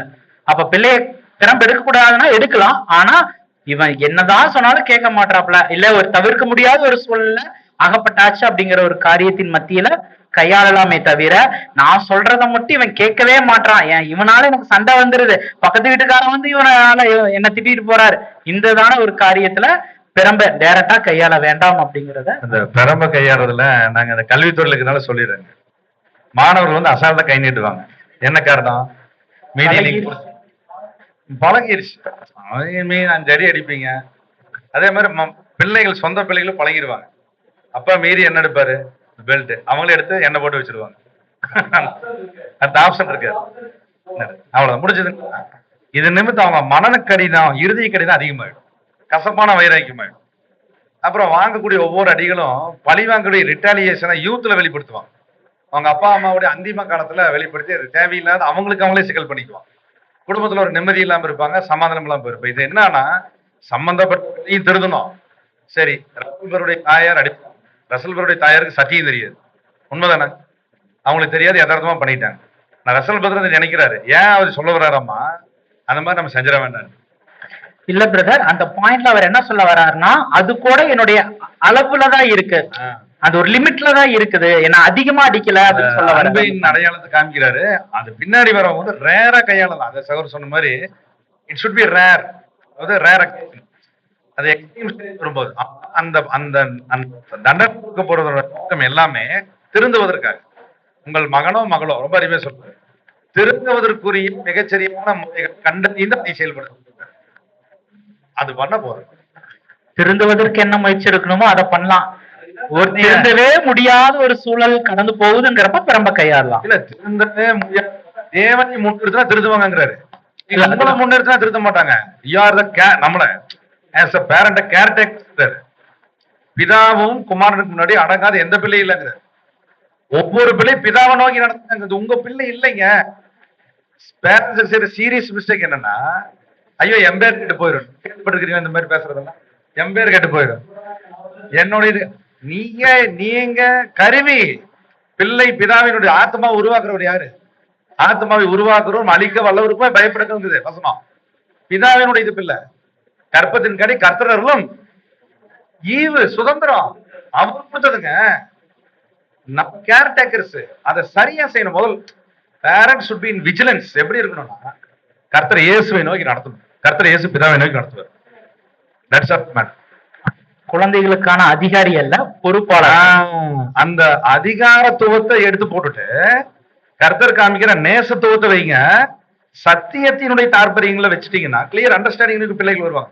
ஓ, நம்ம அப்பா அம்மா எதுக்காக சொல்றாங்க, சர்ச்சுக்கு ஏன் நேரத்தில் வேணும்னு சொல்றாங்க, ஏன் வந்து செல்போன் பார்க்க வேணும்னு சொல்றாங்க? Because of truth. சத்தியம் யாருடையது? பிதாவினுடையது. சத்தியம் யாவருக்கும் மேலானது. சோ கீழ்ப்படியில அவங்க முடிவுக்கு வந்துருவாங்க. Okay brother, thank you. அப்ப நம்ம இந்த பெரம்பை கையாளக்கூடிய காரியத்திற்கு முன்பதாக முதலாவது குழந்தைகளுக்கு நாம் சத்தியத்தினுடைய தெளிவு அவர்களுக்கு கொடுக்கும் பட்சத்துல அவர்கள் மனமாற்றம் தேவன் காண்பிக்க வைப்பார் அப்படிங்கறது கூட நாம் பார்க்கிறோம். பிரியமானவர்களே, நாம் தொடர்ந்து இறுதி கேள்விக்குள்ளாக போகலாம். மன்னா பற்றி நமக்கு யாவருக்கும் அறிந்த காரியம். நான் கிளாஸ் எடுக்க விரும்பல. கொத்தமல்லி இலை போன்று, தேனில் இடப்பட்ட பணியாரம் போன்று ஒரு பனிக்குள்ளார இருந்து வரும். பனி போன பின்பதாக உள்ளுக்குள்ளார அது ஒரு சின்ன ஒரு மணியா இருக்கும். அதுதான் அந்த மன்னாவா நாம் பார்க்கிறோம். இன்னும் அது நிறைய காரியங்கள் அதை பத்தி டீட்டெயிலா பேசலாம். சரி, வனாந்தர பிரயாணத்துல இஸ்ரேல் ஜனங்களுக்கு இந்த மன்னா வழங்கப்பட்டுச்சு ஒரு 40 வருட கால பகுதி. இந்த 40 வருட கால பகுதியில மன்னா சாப்பிட்டாங்க அப்படின்னா அது வேறொரு சங்கீத பகுதிகள் என்ன சொல்லப்பட்டிருக்குன்னா தேவதூதர்களுடைய மன்னாவே அவர்களுக்கு கொடுத்தார் அப்படின்னு. அப்ப தேவதூதர்கள் மன்னாவை சாப்பிட்டாங்க அப்படின்னா அப்ப வானத்துல ஹார்வெஸ்ட் நடக்குதா? அப்ப தேவதூதர்களுக்கு நம்மள மாதிரி ஒரு பிசிக்கல் பாடி இருக்குதா? ஏன்னா வசன பகுதிகளை பார்க்கும் பொழுது பூமிக்கு வரும் பொழுது டெம்பரவரியா பிசிக்கல் பாடி ஓகே, அவங்க ஆவிக்குரிய ஜீவில இருக்கிறவங்களுக்கும் ஒரு எனர்ஜி சோர்ஸ் தேவைப்படுதா அப்படிங்கிற ஒரு கேள்வி வைக்கப்பட்டிருக்கு. இதற்கான ஒரு புரிந்து கொள்ளுதல் அருள் பிரதர். நான் எனக்கு தெரிந்த புரிந்து கொள்ளுதல் சொல்றேன், சகோதரர்கள் மேற்கொண்டு விளக்கங்கள் கொடுப்பாங்க. ஆக்சுவலா வந்து தூதர்களுக்கு உடம்பு கிடையாது. அதாவது நம்ம எடுத்து கையில சாப்பிட்டு மென்னு செரிமானம் ஆகி டைஜஷன் ஆகிற அந்த ப்ராப்ளம் இருக்காதுன்றது அடியனுடைய கருத்து, ஒரு புரிந்து கொள்ளுதல். ஏன்னா அவர்கள் ஆவியின் சரீரத்துல இருக்கிறாங்க, ஆனாலும் அவர்களும் போஷிக்கப்படக்கூடிய நிலைமையில தான் இருக்கிறாங்க. எப்படி நமக்கு வந்து ஒரு ஆக்சிஜன் தேவை, ஒரு உணவு தேவை, தண்ணி தேவை, இருப்பிடம் தேவை, அந்த மாதிரி அவர்கள் தன்னுடைய ஜீவனோடு காணப்படுவதற்கு, நித்திய ஜீவனோடு காணப்படுவதற்கு அவர்களுக்கு ஒரு போஷிப்பு இருக்கு. அந்த போஷிப்பை யார் தான் கொடுக்குறாங்கன்னா பரலோகத்தில் உள்ள அனைத்து தூதர்களுக்கும் தேவன் தான் கொடுக்கிறார். ஆனா அது மன்னா தான் அப்படின்னு நம்ம சொல்ல முடியும். ஏன்னா அந்த மன்னா பூமியிலிருந்து உருவாக்கப்பட்ட ஒரு வஸ்து தான், அப்படித்தான் நம்ம புரிஞ்சுக்கிறோம். யாத்ராமத்தினுடைய புஸ்தகத்துல நம்ம பார்க்கும் பொழுது அங்க பனி, அதுதான் ஒரு ரிசர்ச் இருக்கு அந்த பத்தின பாடம். அது கொண்டு வந்து வனாந்திரத்துல போடப்பட்டிருக்கணும். அது போடப்பட்ட மண்ணாவை தான் இவங்க பொறுக்கிருக்கிறாங்க. மேல இருந்து கொட்டின மாதிரி இருக்குது இல்லைங்களா, அது இன்னொரு இடத்துல இருந்து சில பூச்சிகள் வழியாக கொண்டு வந்து அந்த பாளையத்துல அவங்க தங்கியிருந்த இடத்துக்கு பக்கத்துல கொட்டப்பட்டிருக்கணும். கொட்டப்பட்ட அந்த வஸ்துவை தான் இவங்க எடுத்து மண்ணாவாக சாப்பிட ஆரம்பிச்சாங்களே தவிர வானத்திலிருந்து தூதர்கள் சாப்பிட்ற சாப்பாட்டுல இருந்து கொட்டப்பட்டுச்சுன்றது நமக்கு எங்கேயுமே பைபிள்ல இல்ல. அதே மாதிரி அவர்களுக்கு லிட்டரா நமக்கு இருக்கிற மாதிரி ஃபுட்டு கிடையாது. அவர்கள் ஆவிக்குரிய சரீரம், டிவைன் நேச்சர், ஆனாலும் அவர்களும் போஷிக்கப்படத்தக்க கூடிய நிலைமையில தான் இருக்கிறாங்க. அது தேவ சித்தத்தின்படி எதுவாக வேணாலும் இருக்கலாம்.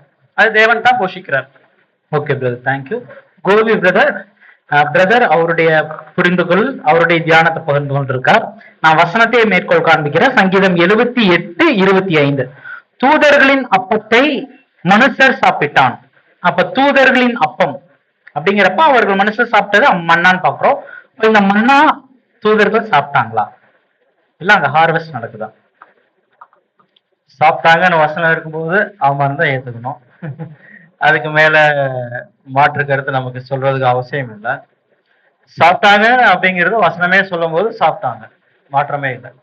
ஆனா அவங்களுக்கான அந்த உணவு அங்க தயாரிக்கப்படுதா, இதை பத்தி என்ன ஏது நமக்கு விவரங்கள் பைபிள்ல எதுவுமே இல்லை. அதனால கருத்தை அதை குறித்து சொல்றதுக்கு ஒன்றும் இல்லை. ஆனா ஒரு விஷயம் என்ன உண்மைன்னா, தூதர்களா இருந்தாலும் சரி, மாம்சீகத்துல இருக்கக்கூடியவங்களா எந்த இருந்தாலும் சரி, வசனத்துல நமக்கு சங்கீதத்துல என்ன இருக்குன்னா சகல ஜீவராசிகளுக்கும் உணவு கொடுக்கறது தேவன் தான் என்பது சங்கீதத்தை நம்ம படிக்கிறோம். அப்படின்னா சகல ஜீவராசிகள்னா கண்ணில் பார்க்கறது கண்ணில் பார்க்கப்படாது, எதுவாக இருந்தாலும் அவர்கள் ஜீவிப்பதற்கு என்று ஏதாவது சாப்பிட்டு தான் ஆகணும் என்பது தேவனுடைய சிஸ்டிப்ல இயல்பாகவே வைக்கப்பட்டிருக்கிற ஒரு ரூல். அப்ப அவங்க சாப்பிடலன்னா எனர்ஜி இருக்காது, கண்டிப்பாக எனர்ஜி லாஸ் தான் ஆகும். எனர்ஜி வேணும்னா சாப்பிட்டு தான் ஆகும். ஸோ இப்போ நமக்கு நம்முடைய சிஸ்டத்துக்கு அனடாமிக்கு தகுந்த மாதிரி நமக்கு சாப்பாடு இருக்கு. அவங்களுடைய அனட்டாமி எப்படி இருக்கு நமக்கு தெரியல, ஏன்னா தேவன் அதை பத்தி சொல்லல, வீண் ஆராய்ச்சியும் தேவையில்லை. பட் ஆனா அவங்களுக்கும் ஒரு அனட்டாமி இருக்கு, அவங்களுக்கும் அந்த அனட்டாமிக்கு தகுந்த மாதிரி ஃபுட்டும் இருக்கும். அது எப்படி என்ன மாதிரி அதை பத்தி நமக்கு எதுவும் okay brother, thank you. Johnny brother, உங்களுடைய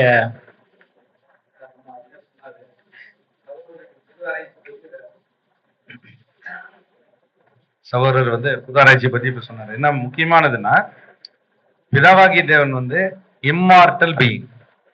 அவர் ஒருத்தர் தான் எதையும் சார்ந்து வாழாத தன்மை உடையவர். அப்ப செல்ஃப் எக்ஸிஸ்டிங், அவருடைய நித்திய ஜீவத்துவம் இருக்கு. அப்ப நித்திய ஜீவத்துவ கடத்தவைகளையும் நித்திய வாழ்க்கை முறை கடத்தவைகளையும் அவர் சுவீகரித்து இருக்கிறதுனால, அவருக்குள்ளேயே இருக்கிறதுனால, அவருக்கு இம்மார்டாலிட்டி இருக்கிற மிக முக்கியத்துவமாய் இந்த அத்தனை அம்சங்களும் உள்ளடக்கம்.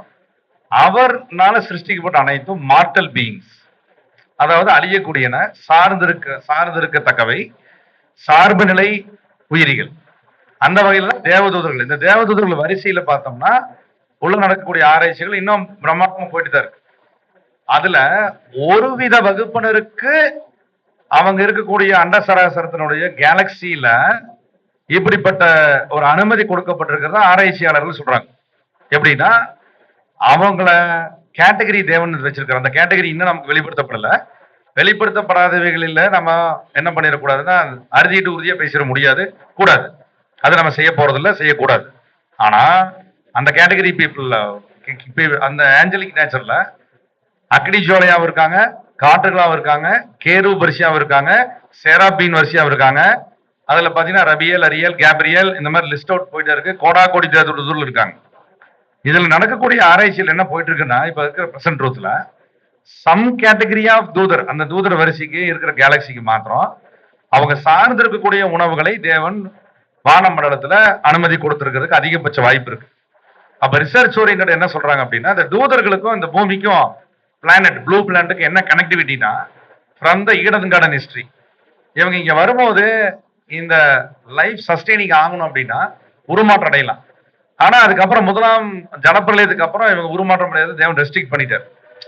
சோ இந்த மீன் டைம் இவங்களுடைய எக்ஸாரஸ்ல யாத்திரை கொண்டு வரும்போது தேவன் இவர்களுக்கு உணவை ப்ரொவிஷன் பண்ணனால் ஒழிய இவங்கனால என்ன பண்ண முடியாதுன்னு ஜீவிக்க முடியாதுங்கிற ஒரு கண்டிஷன் வரும்போது, பணிவடை ஆவிகளை அனுப்பப்பட்ட தூதர்களுக்கு கொடுக்கப்பட்ட ப்ரொவிஷன்ஸ் மூலமா தான் இவங்க போஷிக்கப்பட்டிருக்காங்க. அதனாலதான் வானத்தின் தானியம்ங்கிறாரு, வானத்தின் அப்பம்ங்கிறாரு. தேவதூதர்கள் மூலமான ஒரு ஏற்பாடு. அந்த ஏற்பாடு கொட்டப்பட்டதா, மழை போல் பெய்யப்பட்டதா, குவிக்கப்பட்டதாங்கிறதுனுடைய வேரியஸ் ஆக்ஷன்ஸ் இருக்கலாம்.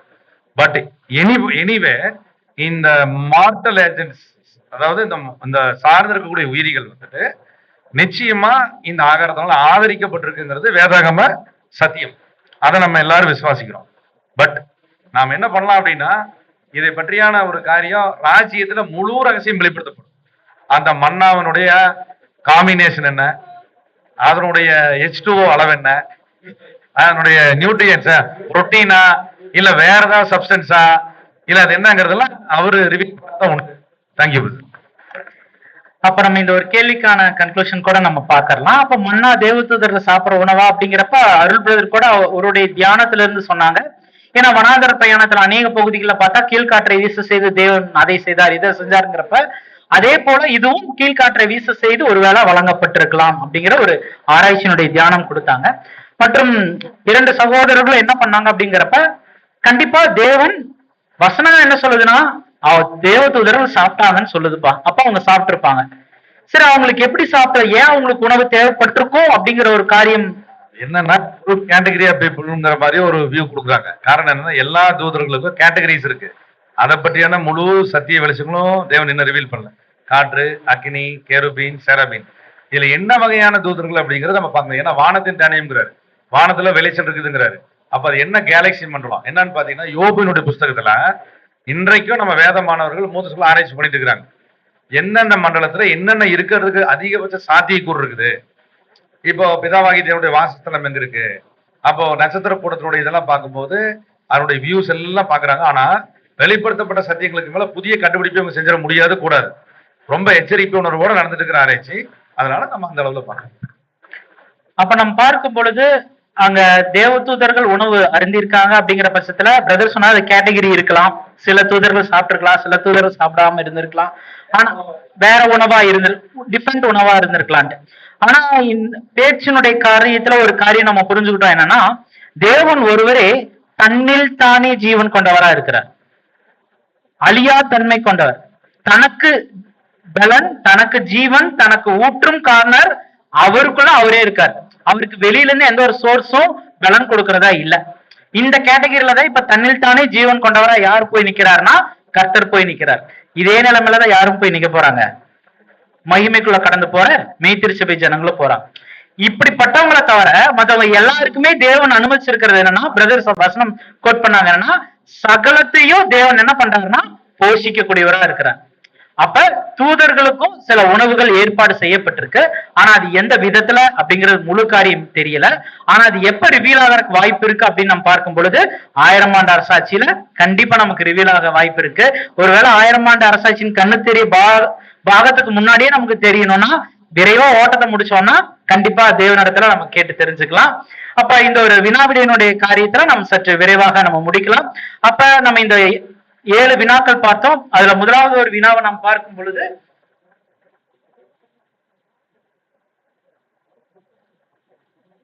முதலாவது காரியம் பார்க்கிறப்ப இஸ்ரேலுடைய தற்போதைய நிலைமைன்னு பார்க்கிறப்ப, அவர்கள் தங்களுடைய தந்தையருடைய தேசத்தை, அவரவர்களுக்கு கொடுக்கப்பட்ட இடத்தை அவர்கள் நிரப்பி கொண்டு வராங்க. விடுபட்ட இடத்தை அவர்கள் பிடிக்கக்கூடியவர்களாக இருக்கிறாங்க. இதன் மத்தியில ஏற்படக்கூடிய யுத்தங்கள் சங்கீதம் 83 அங்க லீட் பண்ணி போகக்கூடியதாக இருக்குது. அதன் மத்தியில காலம் செல்லாது என்பதை உணர்ந்து விரைவா நமது ஓட்டத்தை ஓடி முடிப்பதுதான் தேவனுடைய பிள்ளைகளுக்கு ஒரு அருமையான ஒரு எச்சரிப்பா இருக்குன்னு பார்க்கிறோம். இந்த 4 அமைப்புகளுடைய வீழ்ச்சியின் மத்தியில நமது வாழ்க்கை எப்படிப்பட்டதாக இருக்கும்னா, என்ன உலகத்துல நடந்தாலும் சரி, நான் தேவன் மீது இளைப்பாறிய ஒரு நிலைமையில எனது ஓட்டத்தை மாத்திரம் நாம் கண்ணோக்கி விரைவாக ஓடி முடிக்க வேண்டியவர்களாக இருக்கிறோம் என்பதை கூட நாம் பார்த்துட்டோம். அடுத்ததாக அந்தி கிறிஸ்துவனுடைய அமைப்பினுடைய கூட்டமைப்பு இனி காலம் செல்லுமானா இல்ல, அது கூட்டமைப்பு முடிஞ்சிருச்சு. எப்ப வேணா அது வெளிப்படுத்தக்கூடியவர்களாக இருக்கலாம் அப்படின்னு பார்த்தோம். அதனுடைய வளர்ச்சிக்குண்டான பேஸ்மெண்ட் ஒர்க் எல்லாம் முடிஞ்சிருச்சு. வெளியரங்கமாகவும் சில இடங்கள்ல அவர்கள் வளர்ச்சி காண்பிக்கப்படுது. இன்னும் சமீப காலப்பகுதிகளுக்குள்ளாக பகிரங்கமாக ஒட்டுமொத்த நாடுகளின் மத்தியினுடைய ஆதரவோட அந்த போப்பினுடைய அரசாட்சி கூட வரக்கூடிய காரியங்கள் இருக்குது அப்படிங்கிறத பார்க்கிறோம். எப்பொழுதும் பக்தி வைராக்கியத்தோட ஒரு தேவனுடைய பிள்ளை இருக்கணும் அப்படின்னா, அவர் உண்மையாலும் தேவனிடத்துல சதா காலங்களிலும் அவர் அன்பை வளர்த்தி கொண்டவராக இருக்கணும். அப்பதான் அவர் தேவனுடைய சித்தத்தை செய்யணும், சகோதர ஐக்கியத்தின் மத்தியில அவருடைய ஊழியத்தை செய்யணும் என்கின்ற ஒரு சிந்தனையோட இருப்பாரு. ஒருவேளை பலவீனங்கள் ஏற்படும் பட்சத்துல கண்டிப்பா அவர் ஜெபம் மற்றும் சகோதர ஐக்கியம் மற்றும் சத்திய தியானத்தின் மூலமாக அவர் பலப்படக்கூடியவராக இருப்பார் அப்படிங்கிறத பார்க்கிறோம். அடுத்து 5வது ஒரு கேள்விக்குள்ளாக நாம் கடந்து போகும் பொழுது, இந்த குடும்பத்தின் மத்தியில எதிர்பாடுகள் வருதே, அப்ப நான் எப்படி ஊழியம் செய்யறதுன்னா, ஃபர்ஸ்ட் ஆஃப் ஆல் நம்ம குடும்பத்துல ஊழியம் செய்யலாம். அந்த குடும்பத்தின் மத்தியில சாட்சியம் ஜீவிக்கும் பொழுது அவங்க உடன்படிக்கை எடுத்தவங்களா இருக்கலாம், உடன்படிக்கை எடுக்காதவங்களா இருக்கலாம். அவர்களை தேவன் என்ன பண்ணுவார்னா, சத்தியத்தின் மூலமாக நமது சாட்சியான வாழ்க்கையின் மூலமாக அவர் மனம் திருப்பக்கூடியவராக இருப்பார் அப்படிங்கறத கூட நாம் பார்க்கிறோம். அடுத்த 6வது காரியம், பிள்ளைகளை பிறம்ப எப்படி கையாளுகிறது என்பதை குறித்து நாம் யோசிக்கிறதுக்கு முன்பதாக சத்தியத்திற்குண்டான ஒரு காரியத்தை அவர்களுக்கு தெளிவாக போஷிக்க வேண்டியவர்களாக இருக்கிறோம். அதை தாண்டி சில காரியங்கள் அவர்கள் செய்யும் பட்சத்துல கனிவான கண்டிப்பான ஒரு காரியங்கள் ஏறெடுக்க வேண்டியவர்களாக இருக்கிறோம். தவிர்க்க முடியாத சூழல்ல பிறம்ப கையாள வேண்டியவர்களாக இருக்கிறோம் என்பதை கூட நாம் பார்க்கிறோம். மன்னாவுடைய காரியங்களை நாம் பார்க்கிறப்ப 2 விளக்கங்கள் கிடைச்சிருக்குது. ஒன்று, கீழ்திசை காற்று மூலமாக வந்திருக்கலாம். இன்னொரு காரியம், வேத வாக்கியங்கள் என்ன சொல்லுது, தேவதூதர்கள் சாப்பிட்டு இருக்கிறாங்க. அப்ப தேவதூதருடைய மன்னாதான் இவர்களுக்கு கொடுக்கப்பட்டிருக்கலாம். அப்ப தேவதூதர்கள் சாப்பிட்டாங்களா, அவங்களுக்கான ஹார்வெஸ்டுக்கான கண்டிப்பா தேவன் தன்னில் தானே ஜீவன் கொண்ட நிலைமை இல்லாத யாவருக்கும் ஒரு போஷாக்கு வெளியிலிருந்து தேவைப்படக்கூடியதாக இருக்குது என்பதை கூட நம்ம இங்க பார்க்கிறோம். அப்ப இப்பேற்பட்டதான அந்த 7 கேள்விகளுக்கு வேத வாக்கியங்களிலிருந்தும் சரித்திரத்தினுடைய காரியங்களிலிருந்தும் அவரவர் தனிப்பட்ட தியானங்களிலிருந்தும் புரிந்து கொண்டு பதில் கொடுத்த சகோதரர் ஜான்சன் ஞானசேகர் பிரதர் அவர்களுக்கும், அருள் பிரதருக்கும், கோபி பிரதருக்கும், பொள்ளாச்சி, தாராபுரம், உடுமலைப்பேட்டை சபையாருடைய அன்பின் வாழ்த்துக்களை தெரிவித்துக் கொள்கிறோம். Thank you brothers.